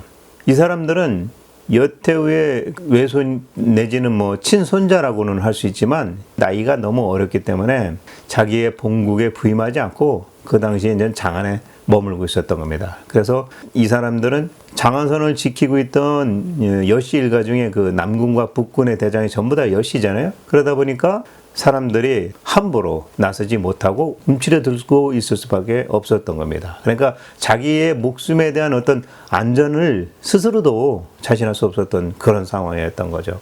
아무튼 간에 장안에 있는 주변의 대신들은 두려움에 떨 수밖에 없었던 거죠. 자, 이제부터는 주발과 진평의 어떤 계략과 그 처세 이런 것들을 한번 살펴보도록 하겠습니다. 당시에 군 최고 통수권자라고 하면 태위인데 이 사실 태위직을 맡고 있던 사람이 강우 주발입니다. 근데 이 주발마저 이 군대 안으로 군중으로 들어가가지고 군사를 부릴 수도 없는 그런 상황이었어요. 근데 그 당시 곡주의 역상이라는 사람이 있는데 이 역상이 누구냐면 예전에 초안 전쟁을 한참 치를 때 한신 때문에 한신이 옛날에 그 제나라를 공격하는 바람에 제나라하고 유방하고 서로 그 평화 조약을 했었는데 한신이 제나라를 공격했기 때문에 제나라의 왕 전횡에게 삶아 죽게 된 여기기라는 사람이 있는데 이 여기기의 동생이 역상입니다. 근데 이 역상의 아들이 역기라는 사람이 있는데 마침 이 역기와 여태우의 조카인 여록 사이에는 상당한 친분이 있던 그런 친한 관계였어요. 그러니까 이때 태위였던 강우주발하고 승상이었던 진평이 서로 딱 모의를 해가지고 사람을 딱 시켜가지고 역상을 위협합니다. 당신 아들 좀 시켜가지고 우리 일 좀 꾸밉시다 이런 부탁을 한 거죠. 그러니까 역상은 자기 아들 역기에게 조나라의 왕인 여록을 찾아가서 설득하도록 시킵니다. 자, 그러니까 역기가 자기하고 친한 여록을 찾아서 자기 아버지 역상이 말씀하신 거다라면서 이렇게 전합니다. 옛날에 유방 고제께서는 여태우와 함께 천하를 평정한 후에 유씨들한테는 9명을 선임을 하고 여씨들 3명을 대신들의 어떤 의논을 거쳐서 제후나 왕에 봉했습니다. 당시 제후들 역시 그것이 합당하다고 생각을 했고, 하지만 현재 여태후께서 돌아가셨으니까 거기다 황제는 아직도 나이가 어리고, 그러니까 여록 당신께서는 조왕의 인수를 받기도 했고 그랬으니 서둘러서 당신이 받은 그 조왕 봉국에 부임해서 봉국을 지키지 않고서 오히려 지금 상장군이 돼가지고 여기 장안에서 군대를 이끌고 거주하고 있으니 당신 주변의 대신들이 당신을 의심하고 있는 거 아닙니까? 그러니 상장군에 인장하고 군사들을 태위 주발에게 넘기지 않고 버티고 있습니까? 이렇게 얘기를 한 겁니다. 그러면서 또 한 가지 또 얘기하는데, 사촌이죠. 여산에게도 역시 상국의 인장도 반납하고 본국으로 돌아가라고 하세요 라고 부축입니다. 자, 그렇게 하면 지금 저기 서쪽에 이 장안을 공격해 들어오겠다고 하면서 오던 그 제나라의 왕 유양도 아마 군사를 해산해 가지고 안심하고서 다시 돌아가게 될 것이다. 그러고 나면 당신도 그렇고 나머지 대신들도 그렇고 높은 베개 베고 아주 편안해 잘 수 있고, 당신 또한 본국에 돌아가서 왕 노릇을 편하게 하실 거라 이거 아닙니까? 라고 이렇게 말을 합니다. 자, 이 친구 엽기의 말을 들은 여록이 엽기의 말이 이제 옳다고 딱 믿고 나서 말 그대로 상장군의 그 인장을 반납을 하고, 그 다음에 자기가 갖고 있던 군사를 태위인 주발에게 속하게 하려고 합니다. 그리고 나서 자기 사람을 시켜가지고 자기 사촌 동생인 여산에게, 그리고 또 이제 여씨 집안의 이 어른들에게 이러한 이야기를 이제 알리게 됩니다. 그런데 어떤 사람들은 그렇게 하는 게 옳다고 하고, 어떤 사람들은 옳지 않다고 의견이 이렇게 분분하니까 막상 확실한 결정을 못하고 있습니다. 자, 시간이 얼마 지나서 엽기의 이와 같은 말을 들었었던 여록이 사냥을 나가다가 고모가 되는 여수에게 이 말을 전하게 됩니다. 근데 이 고모가 되는 여수가 누구냐면 여태후의 여동생이죠. 그러니까 이 여록과 여산에게는 역시 작은 고모가 되는 여자입니다. 또 여수는 예전에 이제 번쾌하고 혼인을 한, 그러니까 유방과는 동서지간이었던 번쾌가 남편이었던 거죠. 그러니까 이 여수가 그 이야기를 듣고 화를 벌컥 내면서 자기 조카인 여록에게 이렇게 얘기합니다. 야, 만약에 내가 장군의 신분으로 있다가 병권을 버린다면 우리 여씨들은 몸붙일 때 하나도 없는데 그때 가서 어떻게 하려고 너 지금 군권을 넘기겠다고 하느냐? 그러면서 이제 이 여수가 자기가 갖고 있었던 주옥이라든지 보물 이런 것들을 마당에다 확 집어던지면서 또 뭐라고 말을 하냐면, 네가 그런 생각을 한다면 이 귀한 것들 어차피 내 손에는 못 갖고 있다. 이거 다 다른 사람의 소유가 될 텐데 구태여 이것 가지고 내가 지금 갖고 있을 필요가 있겠느냐? 라면서 여수가 난리법석을 떨게 됩니다. 이미 여태후도 죽었으니까 당시에 여태후의 신복이던 좌승상 심익이도 면직을 하게 됩니다.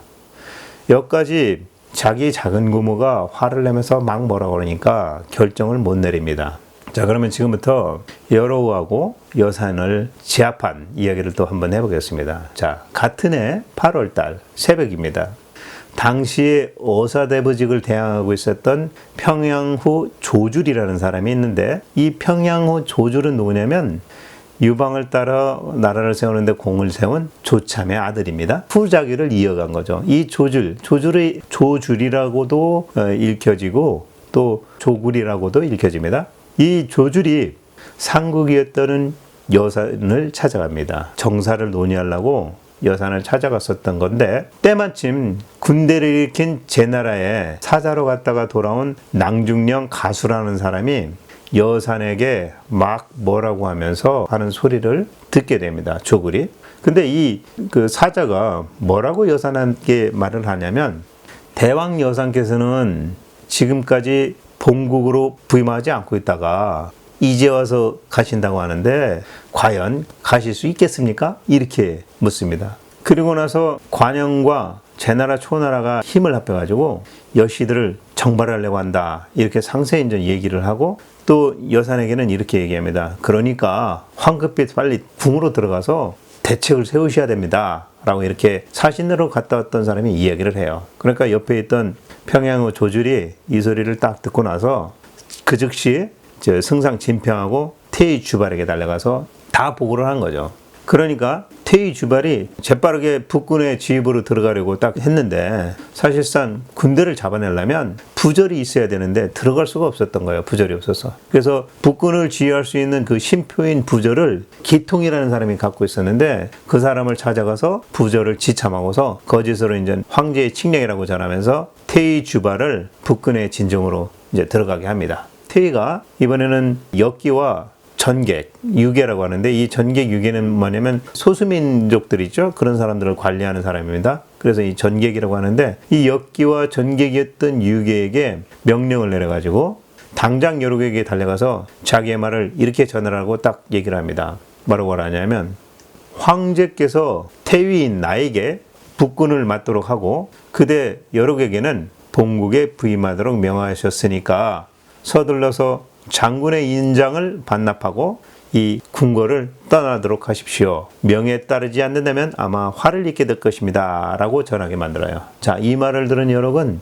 자기와 친한 역기가 자기를 설사 속이겠어? 라고 생각하고서 그 즉시 자기가 갖고 있던 장군의 인장을 풀어가지고 전객이었던 유기에게 주고 태위 주발로 하여금 북군을 지휘할 수 있도록 넘겨버립니다. 자, 태위 주발은 인수를 딱 그때 이제 받아가지고 군대가 있는 진영의 문으로 딱 들어가서 군사들에게 이렇게 명령을 내립니다.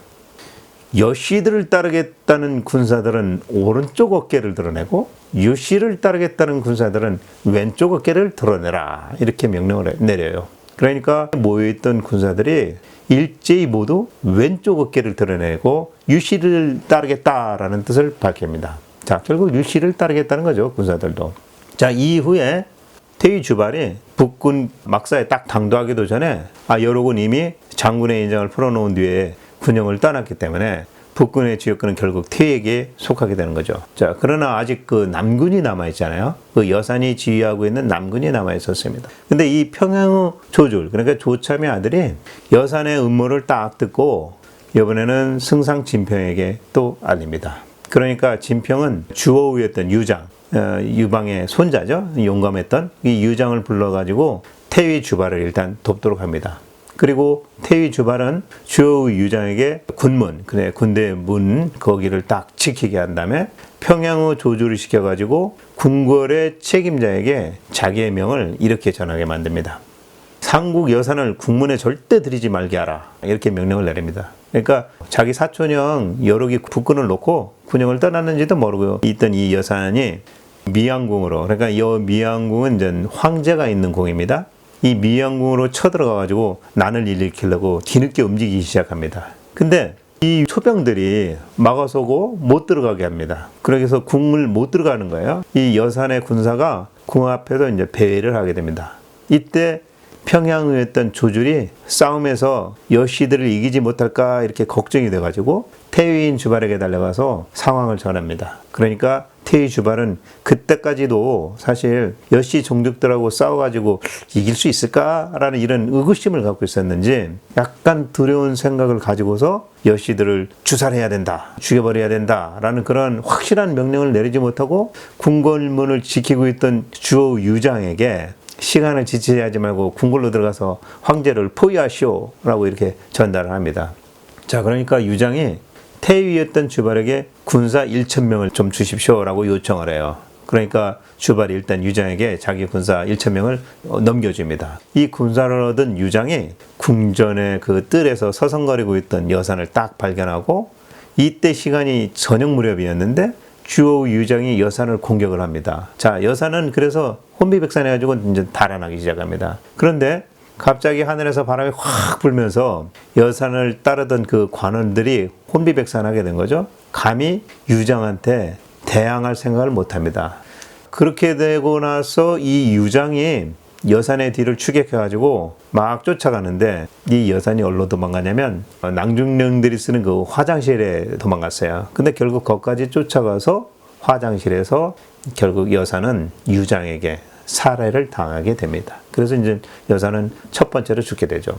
자, 이와 같이 주어 유장이 여산을 살해하자 이 황제는 자기 알자, 그러니까 소식을 전하는 사람이죠. 이 사람한테 자기의 부저를 딱 주고서 주어우 유장이 그동안 여산을 죽이느라고 수고했다라고 하면서 위로를 합니다. 자, 이때 주어우 유장이 이 알자한테 이 부저를 빼앗으려고 하니까 알자가 이거를 빼앗기지 않죠. 그러니까 할 수 없이 주어우는 알자로 온 그 사람하고 부저를 들고 함께 수레를 타고 이제 그 부저를 쉼표로 삼아가지고 장락궁 쪽으로 이제 달려갑니다. 근데 이 장락궁에는 여갱시라는 사람이 또 지키고 있었어요. 그래서 이 여갱시를 부저를 보여주고 꼬신 다음에 그 여갱시를 목베어 죽여버립니다. 그리고 나서 이 주유장이 돌아와가지고 북군, 그러니까 주발 태우가 다스리고 있는 그런 군대죠. 북군의 군중에서 태위 주발한테 여산을 죽였다, 이런 보고를 한 거죠. 자, 이 소리를 들은 주발이 그때서 본격적으로 일어나가지고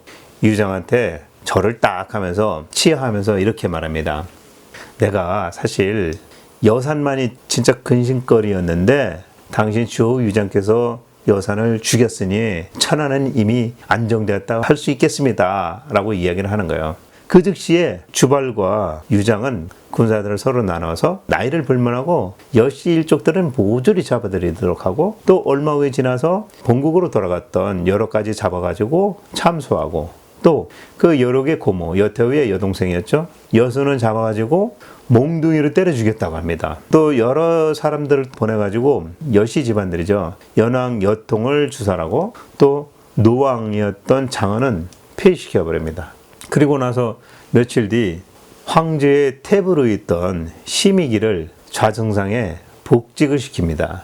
심의기 참 좌승상에 올랐다 내렸다 여러 번 반복하고 있어요. 자, 주어우 유정을 이제 이번에는 자기 형인 제나라의 유양에게 보내가지고 여씨 일가를 모두 주살했다라는 이와 같은 일들을 딱 알리니까 이 유양이 자기가 몰고 왔던 제나라 군대를 해산하고 다시 돌아갑니다. 그러니까 형양이 같이 주둔하고 있던 관영 역시도 자기의 군사를 이끌고 다시 장안으로 돌아옵니다. 자, 이와 같이 이제 대치, 군대상의 대치가 모두 이제 마무리된 거죠.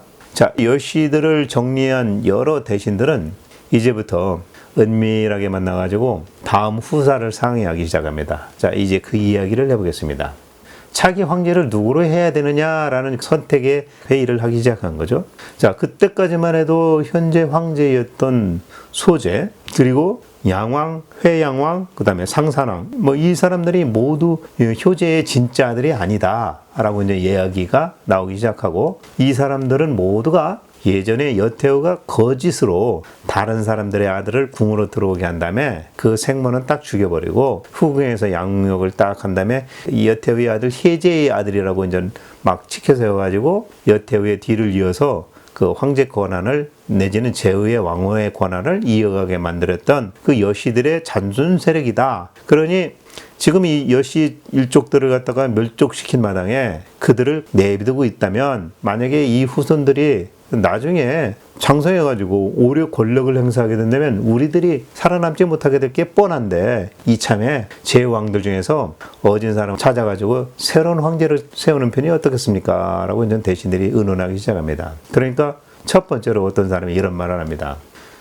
제나라의 도해왕은 고제 유방의 장자였고, 또 그의 적통자인 유양이 지금 현재 제나라의 왕으로 있으니까 혈통을 이을 만하다면 고제 유방의 적존사이니까 그 사람을 갖다가 황제로 세우는 게 좋겠습니다. 이렇게 이 얘기를 합니다. 자, 그러니까 이 말에 이어서 다른 대신들이 모두 반대를 하는 거예요. 그래, 왜 반대를 하느냐? 라고 이렇게 또 물으니까 이렇게 얘기합니다.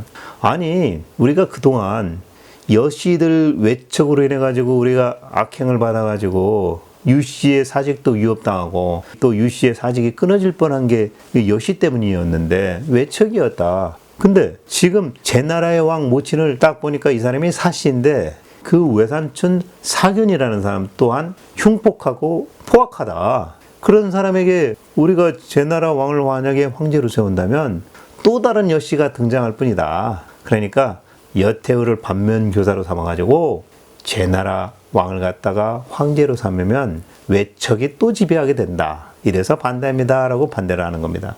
그래서 이번에는 또 회의를 해서 회남왕을 황제로 세우려고 딱 했는데, 또 이번에는 그 회남왕 현재 왕이 아직 나이가 어리고 또 그 사람 역시도 그쪽에 외가 사람들이 포악하니까 안 된다. 계속 한마디로 말하면 이제 외척을 경계해야 한다는 말이 아주 그냥 여태우 때문에 딱 박힌 거죠. 그래서 외척까지 이제 검증 단계를 거치는 거죠. 자, 그런데 어떤 사람이 이렇게 또 얘기를 합니다. 저기 대나라 왕으로 있는 유항, 이자야말로 고제 유방의 아들이면서 동시에 현재 유일하게 살아남아 있는 가장 나이가 많은 사람이다. 또 이 유항은 어머니를 모시는 거 보니까 효성도 아주 지극하고 또 도량도 넓고 후덕하다, 인덕한 사람이다. 그러니까 그 사람이 좋겠고, 그리고 이 유항의 어머니인 박씨 집안 사람들은 매사에 조심조심하고 인성도 아주 훌륭한 그러한 집안이다. 거기다가 유항은 어느 정도 이제 나이가 있는 사람이니까 내가 볼 때는 유항이 다음 후사를 이어가는 게 순리에도 맞는 것 같다. 그리고 유항이 마음도 어질고 또 효성도 천하가 다 알고 있으니까 마땅히 후사의 황제로 세우는 게 어떻겠습니까? 라고 제안을 합니다. 그래서 그 대신들이 서로 그날 이후로 이제 상의를 한 끝에 은밀하게 사람을 대왕한테 보내가지고 대왕을 이 장안으로 부릅니다. 근데 이 대왕이 자기 사람을 보내서 몇 번을 사절을 합니다. 그러니까 이번에는 대사님들이 다시 자기 사자들을 대왕에게 또 보내서 또 대왕 보고 장안으로 들어오라 라고 계속 이야기를 합니다. 그때서야 대왕은 여러 마리의 말을 끄는 수레를 타고, 여러 마리라는 건 6마리라고 표현을 하는데 6마리 정도 되면 천자의 그 지위 정도 대접을 받는 숫자인 것 같아요. 그래서 이 6마리가 끄는 말을 타고 자기가 지배하고 있던 대땅을 떠나서 장안으로 들어오게 됩니다. 자, 이때가 여태우가 죽은 지 약 한 2달 정도 지난 시점이죠. 장안에 당도한 대왕 유항은 대왕이 별도에 묵을 수 있는 그 숙소를 마련해가지고 거기서 여정을 풀게 됩니다. 그러니까 바로 황제의 궁으로 들어온 게 아니죠. 그리고 나서 당시의 대신들이 모두 달려와가지고 일단 아련을 합니다. 그리고 나서 천자라면 뭐가 가장 큰 표식이 되겠습니까? 바로 옥새죠. 이 옥새를 대왕 유항에 딱 바치면서 유항을 천자로 받듭니다. 그 당시에 대왕은 몇 번이나 이제 또 사양을 했다고 합니다. 그렇지만 이제 군신들이 계속해서 천자의 자리에 오르도록 이렇게 청하니까 대왕은 결국 천자의 자리를 허락을 합니다. 자, 여기까지 이제 말씀을 드렸는데 이때까지도 아무것도 하지 않았던 그 제나라 유양의 막내 동생 동무 유흥거가 이런 말을 합니다. 내가 여씨들을 정발하는데 지금까지 저는 아무 공을 세운 게 없는데 그래서 부탁드리는데 제가 황제를 위해서 궁궐을 청소하는 일을 좀 해도 되겠습니까? 라고 이렇게 부탁을 합니다. 그러니까 태복의 직급에 있었던 등공 하우영입니다. 자, 여기 태복의 직급이었다는 것은 황제의 마차를 끄는 그 마부의 명칭인데요. 하우영은 유방이 살아있을 때부터 태복이었는데 이 시점까지도 태복이라고 기록이 되어 있네요. 그래서 이 태복 하우영이 마차를 끌고 황제의 궁으로 같이 들어옵니다. 그러고 나서 그 당시에 황제였던 소제를 보고서 이렇게 말합니다. 그대는 유씨가 아니기 때문에 황제의 자리에 앉아 있을 수 없어 라고 이렇게 딱 얘기를 합니다. 그러니까 한마디로 휴해지의 가짜 짝퉁 아들이다 이런 얘기죠. 그래서 이 두 사람이 즉시 황제의 좌우에 창을 들고 있던 유병들을 해산시켜버리고 그러니까 쫓아내버리고 그 중에 몇 명이 물러가려고 하지는 않았지만 궁궐 안에 황관이었던 우두머리가 장택이라는 사람인데 이 장택이 나머지 그 호위병들을 물러나게 합니다. 그렇게 하니까 이제 등공이었던 하우영이 천자가 타고 다니는 그 수레를 불러가지고 소제를 거기에 딱 태우고서 궁궐 바깥으로 소제를 끌고 나갑니다. 그러니까 그때 엉겹결에 그 마차에 탄 소제가 하우영에게 이렇게 묻습니다. 아니 당최 나를 어디로 지금 데려가는 겁니까? 라고 이렇게 물으니까 하우영이 이렇게 대답을 해요. 궁궐 밖 관사에 모실 겁니다. 라고. 그러니까 결국 황궁에 당신이 이제 못 있는다 이런 얘기죠. 그래가지고 이 하우영은 당시에 황제였던 소제를 소부라는 곳에 있는 관사에 일단 머물게 하고 자기가 끌던 그 천자의 마차를 타고 다시 대왕 유항이 머물고 있는 관저로 돌아가서 이렇게 말을 합니다. 자, 이제 궁궐을 다 다 깨끗이 청소하고 돌아왔습니다. 그러니까 차기 황제로 올라가실 유황께서는 제 마차를 타고 미양궁으로 들어가시지요, 이 말이죠. 자, 그래서 이번에는 하우영이 문제가 되는 유황을 이제 태우고서 궁궐 미양궁으로 들어가는데, 역시 마찬가지로 대궐을 지키고 있던 문지기들이 또 이번에 문을 딱 가로막으면서 이렇게 말합니다. 천자가 안에 계신데 그대는 도대체 누구길래 황궁 안으로 들어가려고 하는 겁니까? 라고 이렇게 거부를 합니다. 그러니까 이 대왕이었던 유황이 태의 주발에게 이러한 상황을 다시 알려주고, 또 이 이야기를 듣는 주발이 당장 달려와가지고 그 궁궐을 지키고 있던 문지기들에게 이러이러한 상황을 딱 설명하니까 궁궐을 지키고 있던 군사들이 무기를 다 내려놓고 곧바로 물러가 버립니다. 자, 그래서 대왕인 유황이 그 즉시 미양궁에 입궁을 하고 바로 정무에 임했다고 합니다. 자, 그날 밤 이 대신들은 일단 역할을 나눠가지고 그동안 혜제의 아들이라고 불려졌던 양왕, 그 다음에 회양왕, 그 다음에 상산왕, 그 다음에 전임 황제 소제, 이제 관제에 보내놨잖아요. 그 소제를 붙들어다가 모두 죽여 없애버립니다. 자, 그러니까 깨끗하게 여씨의 후손들 내지는 여씨의 힘으로 인해 가지고 세워졌던 왕들 내지는 황제를 다 일시에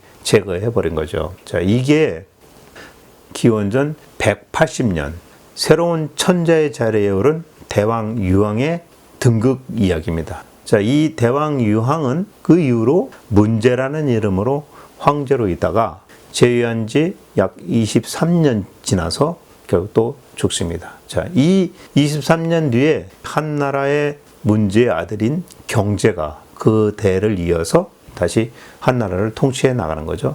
이 문제와 그 아들 경제가 한나라가 아주 잘 정치되고 잘 관리되고 백성들이 잘 다스려졌던 시대라고 평가하고 있는 거죠. 그래서 문제는 기원전 BC 202년 이때가 아마 아버지인 유방이 들고 일어났을 때입니다. 그리고 나서 그로부터 이제 기원전 157년까지 황제로서 23년 제위하다가 죽게 된 황제였던 거죠. 자, 이렇게 해서 여태우의 본기 내용을 오늘 마지막으로 마칠 수 있게 되었습니다. 오늘 이 이야기 속의 주인공 여태우와 여씨 일가들은 그들이 저지른 황제 권력을 찬탈하기 위한 무리수는 정도에서 지나치게 벗어나서 있었기 때문에 결국 유방의 공신과 유방의 후손들에 의해서 원상태로 회복될 수밖에 없었음을 이야기하고 있습니다. 우리가 지금 살고 있는 이 시점에도 되지도 않는 것을 가지고 주장하거나 또 되지도 않는 것을 가지고 고집하면서 어떻게 해서든 관철시키려 하는 억지가 많이 있죠. 이런 잘못된 현실을 보면서 오늘 저는 이런 말을 여러분에게 전하고 싶습니다. 무리수는 반드시 쇠약해지고 해체되기 마련이면서 결국은 모든 것은 다시 정상으로 되돌려진다. 그러니까 무리수를 두면 안 된다라는 말씀을 드리고 싶습니다. 자, 지금까지 인문학TV 고경이었습니다. 자, 다음 편 차기 사마천 사기에 대한 예고를 말씀드리겠습니다. 다음 해부터는 제가 한나라 이전에 진시 황제의 본기를 다뤄 나아가 보도록 하겠습니다. 그래서 진시 황제에 대한 본기도 우리에게 교훈을 줄 수 있는 그런 내용들이 많이 있다고 보기 때문에 이어가도록 하겠습니다. 자, 제 오른쪽 제 사진 눌러주시면 구독 신청되시겠고요. 제 왼쪽 추천 영상들 올려놨습니다. 함께 시청해 주시면 많은 도움이 되겠습니다. 지금까지 시청해 주셔서 감사합니다. 다음에 또 뵙겠습니다.